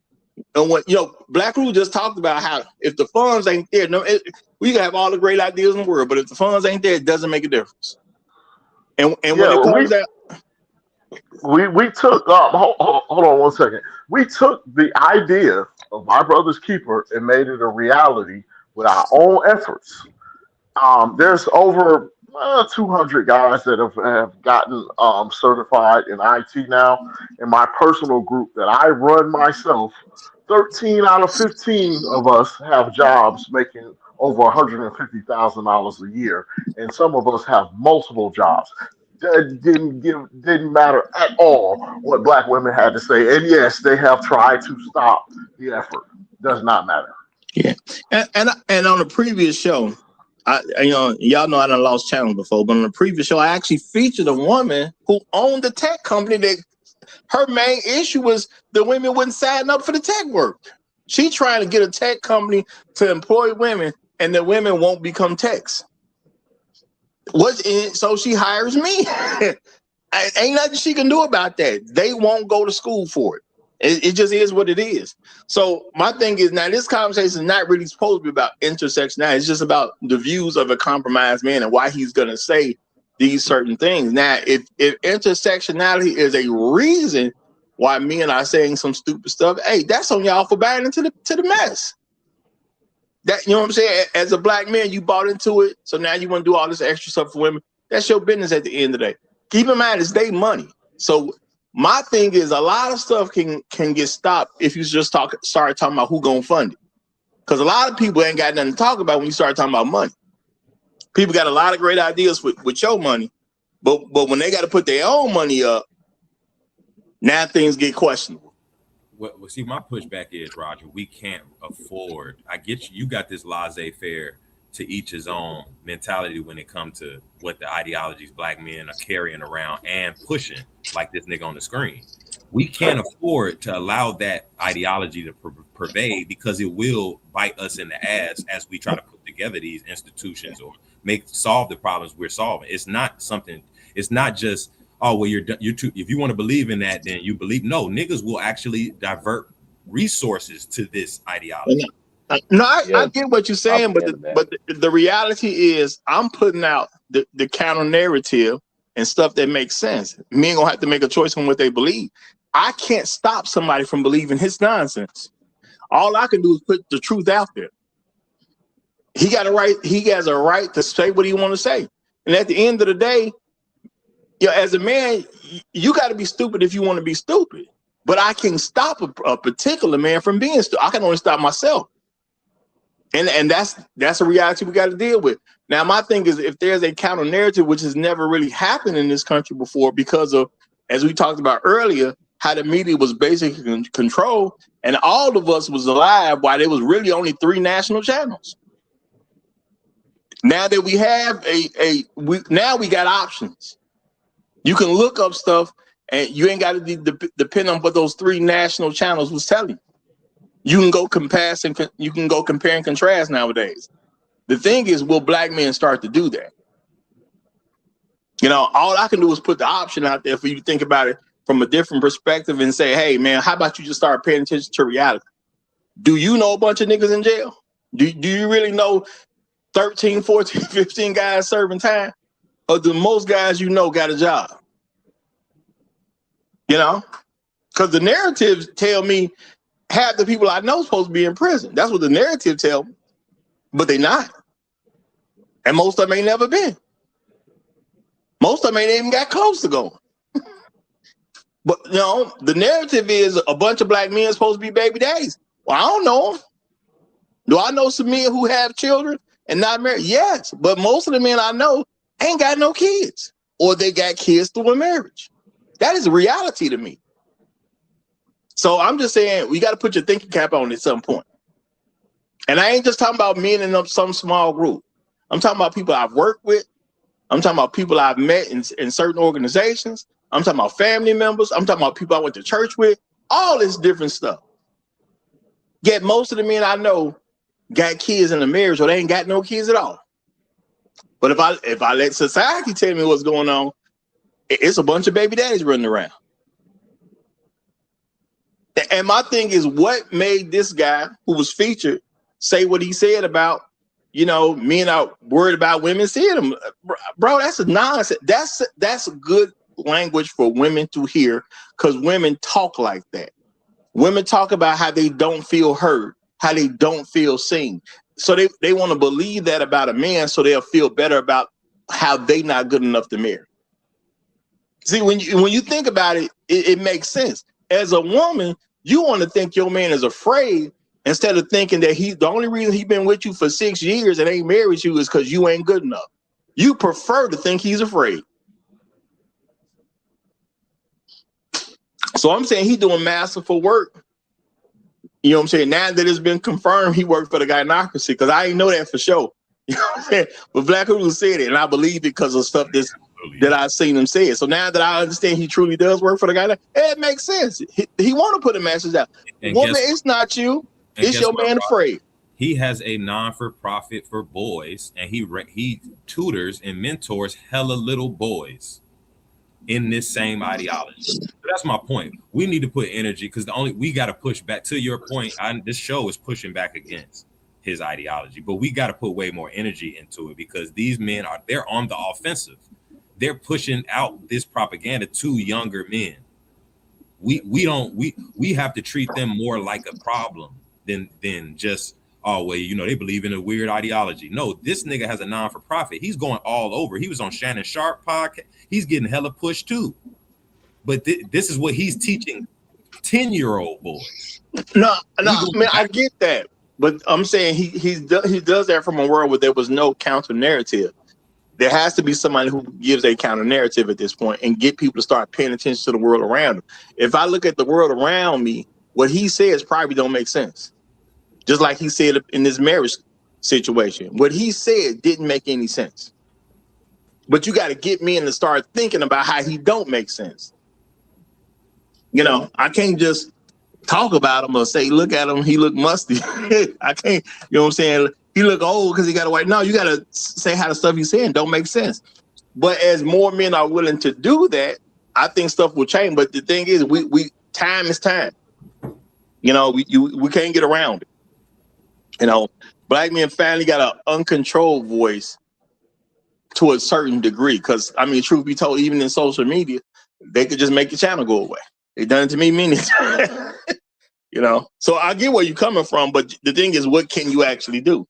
You gotta put the information out so people can compare and say, is what they saying making any sense at all? And I'm gonna say shout out to DF.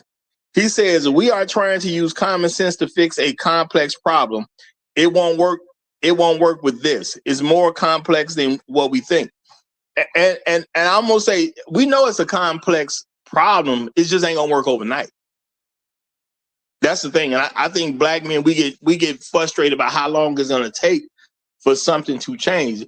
The stuff that's been going on, been happening since America was the America that it is. You're not going to change 400 years of history in 10. No, and you're not. And my issue would be, you're right. I don't disagree with your solution to this problem, which is combating the rhetoric. I just think we need to, I think right now we got a battle to fight. This is a rhetorical warfare, and we've been putting a lot of energy into challenging the women's rhetoric, which makes sense because there's been dominating kind of the conversation for a long time. But we haven't put as much energy into to challenging the men's rhetoric that is usually based on the women's rhetoric. But I think what would be a lot more effective if we were strategizing, we need to go at these niggas. We need to go to the matriarchal minded, because I think it's way more of them perpetuating the gynocracy and what we try to fight against than we think. Most black men accept that black women are double minorities. Most black men are not prepared to actually argue that fact, even though it's fallacious. Well, I mean, you can call them a double minority, but that doesn't mean anything they say is going to matter, because technically you can be a double minority. Even though, truth be told, you're not a double minority because there's more women than men. So you're really not a minority by being a woman. Okay. Now she could say she's a minority because she's black, because we're only 13% of the country. But the thing is, I can let you have that and still not give you any nonsense that you're gonna push because you put a term on it called intersectionality. Putting a term on something don't mean nothing to me. No. It just is what it is. You can't let them have that, because if you let them have that, you basically justifying they get privileged position over getting the resources over you. No. That's why I'm saying you got to make them face the truth. The truth is, there's more women than there are men. Men not a minority. If you just go with truth, you're going to pretty much win. When have women been a minority in this country? Never. It's always been more of them than it's been us. Because we go to wars and we die. We sacrifice ourselves on jobs where, a man would die going to work. Man died going to work. And Roger, you're logically right. I can't push back against that. But do you recognize that that's not, the law says the exact opposite? No, I get that. And all I'm saying is that's why men got to put their thinking cap on and start actually thinking about this stuff that's being presented to you. Because I get what you're saying. What's presented to me is women are a double minority, even though they outnumber me. Right. You're right. I mean, it is paradoxical, but the fact is how did they get the law passed that they are minorities? But all I'm saying is the first thing you got to do is get men to understand or think about the stuff that's being presented to them. Mm-hmm. Like, as I've said plenty of times, we're more invested in presentation than we are information. Mm-hmm. We as a collective are invested in women being a minority. Now, information wise, they're not. Right. So why are we so invested in the presentation that they're a minority instead of the information that they're not? Because that's the ideology Black people carry. And how do you change that ideology? You got to get people to change their thinking. But you can present them facts, and and let them understand why people will say certain stuff. Just like he said. Now I don't know why he said it, but he the one said, "Hey, I got with my lady, and she was making more money than me." Now, I can't say what happened to him personally, but what is the general context of a Black man being with a woman who's making more money than her? She treats him like he ain't nothing. Mm-hmm. BAN, as I would say for short. So more than likely, this was a BAN dude. I can't say it 100% for sure because, like I said, I don't know him personally or his life. Mm-hmm. But why would you even say that? Why would you even be proud about that? Because the prevailing narrative in the Black community is Black women been the backbone of the community and they've been taking care of Black men. Which has never been the case. Never been the case. But that's the prevailing narrative. That's because we haven't existed for most of the time in the Black community to push back. No one's pushed back against any of this until like 15 minutes ago. Relative to this. I understand what Compassionate is saying. He's basically what it is we have the problem of we're really just getting the microphone, and what do we do with it to get rid of these false narratives?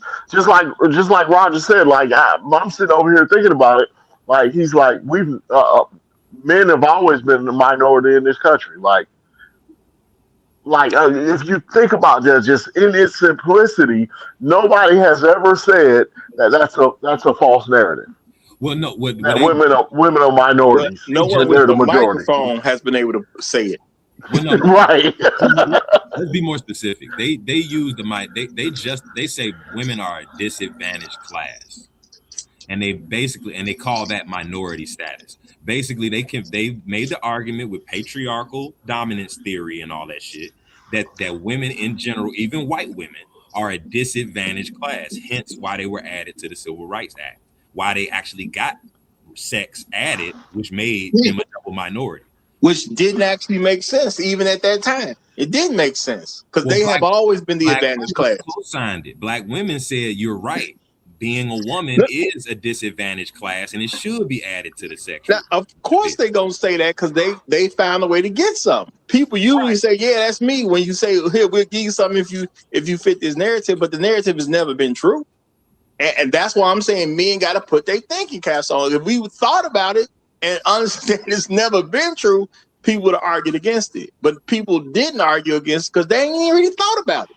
And if they thought about it, they were just being treacherous at the end of the day, because you can always have somebody who just committing treason or being treacherous. But y'all, we are at the 3-hour mark. Now, Red Pill Sleeper said you got backstage a minute ago. Did you want to say something before we close out? Or you just coming to the round table? I'm coming to the round table with my sword. Hey, I was gonna say like Shark Sims. He can wait. All right, well, we're gonna close it out because we done hit that mark. But let me say, okay, real quick, because shout out to Inspired to Broadcast. He coming through the double clutch, and he still hitting it with the buzzer going off. He says women were called a political minority. My thing is this. Who cares? why would men care about something like that? You run for office the same way I run for office. You know, the seats are available to anybody who want to take the seat. So at the end of the day, why does it matter if you're a political minority? But see, that you got to have men who are actually thinking to come up with these reasonings or to give these rebuttals when people say stuff like this. Because you said something that I'm pretty sure was said by many a person, many a time.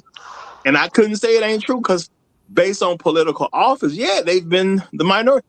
Why do they need to be the majority? And then at the end of the day, since they are the majority of the people in the country, why aren't they the majority other than the fact they're too lazy? Because when you're in a country that ain't stopping you, at some point I got to put it toward you just lazy. I don't know what else to tell you.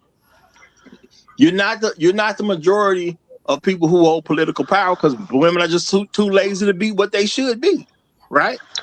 Or am I crazy about actually looking at them like they're respectable human beings and they could do the same stuff we could do? No, they got a counter argument for that. Feminism is the counter argument to that. They're not lazy. They've been held back by the patriarchy. They, like I said, I get what y'all are saying. Y'all are offering, common sense logic after the court case, though. Like the shit was already ruled on. They proved their point and proved their case with their philosophy of patriarchy, and they proved all the shit you said. That there's what they didn't prove anything. They just got some people to go along with the narrative because they didn't actually prove anything. And let's be real about that. And that's why people got to learn how to put their feelings to the side and just deal with facts of certain things. I understand you can't feel. God gave you feelings for a reason, but feelings ain't supposed to control everything. So I get what you're saying, but at the end of the day, I'm saying a lot of this stuff is able to get passed because you have men in a compromised position who still thinking like compromised men. You'll have men all day long talking about how they want to get with a woman who make more than him. Why? You got to, at some point you should ask, why does the man want to be the person who make the least amount of money? Why? What, as a man, you have a natural thing about you that says you should want to dominate something. So why wouldn't you want to dominate in different areas until proven you can't? Now I understand you ain't gonna be able to dominate in everything, but why would you give it up without proving, without somebody proving that you can't beat them? That don't even make sense to me. As a man, I want to win everything. Now, if you can beat me, you can beat me, but you got to show me you can beat me. I ain't just gonna accept you can beat me. And that's just real talk. But I'm gonna have to end this, y'all, because we are 6 minutes past at 3 hour mark, and it's time to get on up out of here. But it's been great. Now, if y'all are new here, make sure y'all subscribe to the channel. You ain't gonna get nothing realer than over here. This is the best show on social media, and ain't nothing people can do about it. Ain't nothing they can do about it. It just is what it is. We do this at 9 a.m. Chicago time, not where you happen to live unless you live in Chicago. Okay, so be with us tomorrow, Monday through Friday, 9 a.m. We'll see y'all next time around. Long live the Habitual Line Steppers. I'm Roger. I'm right, and I'm out.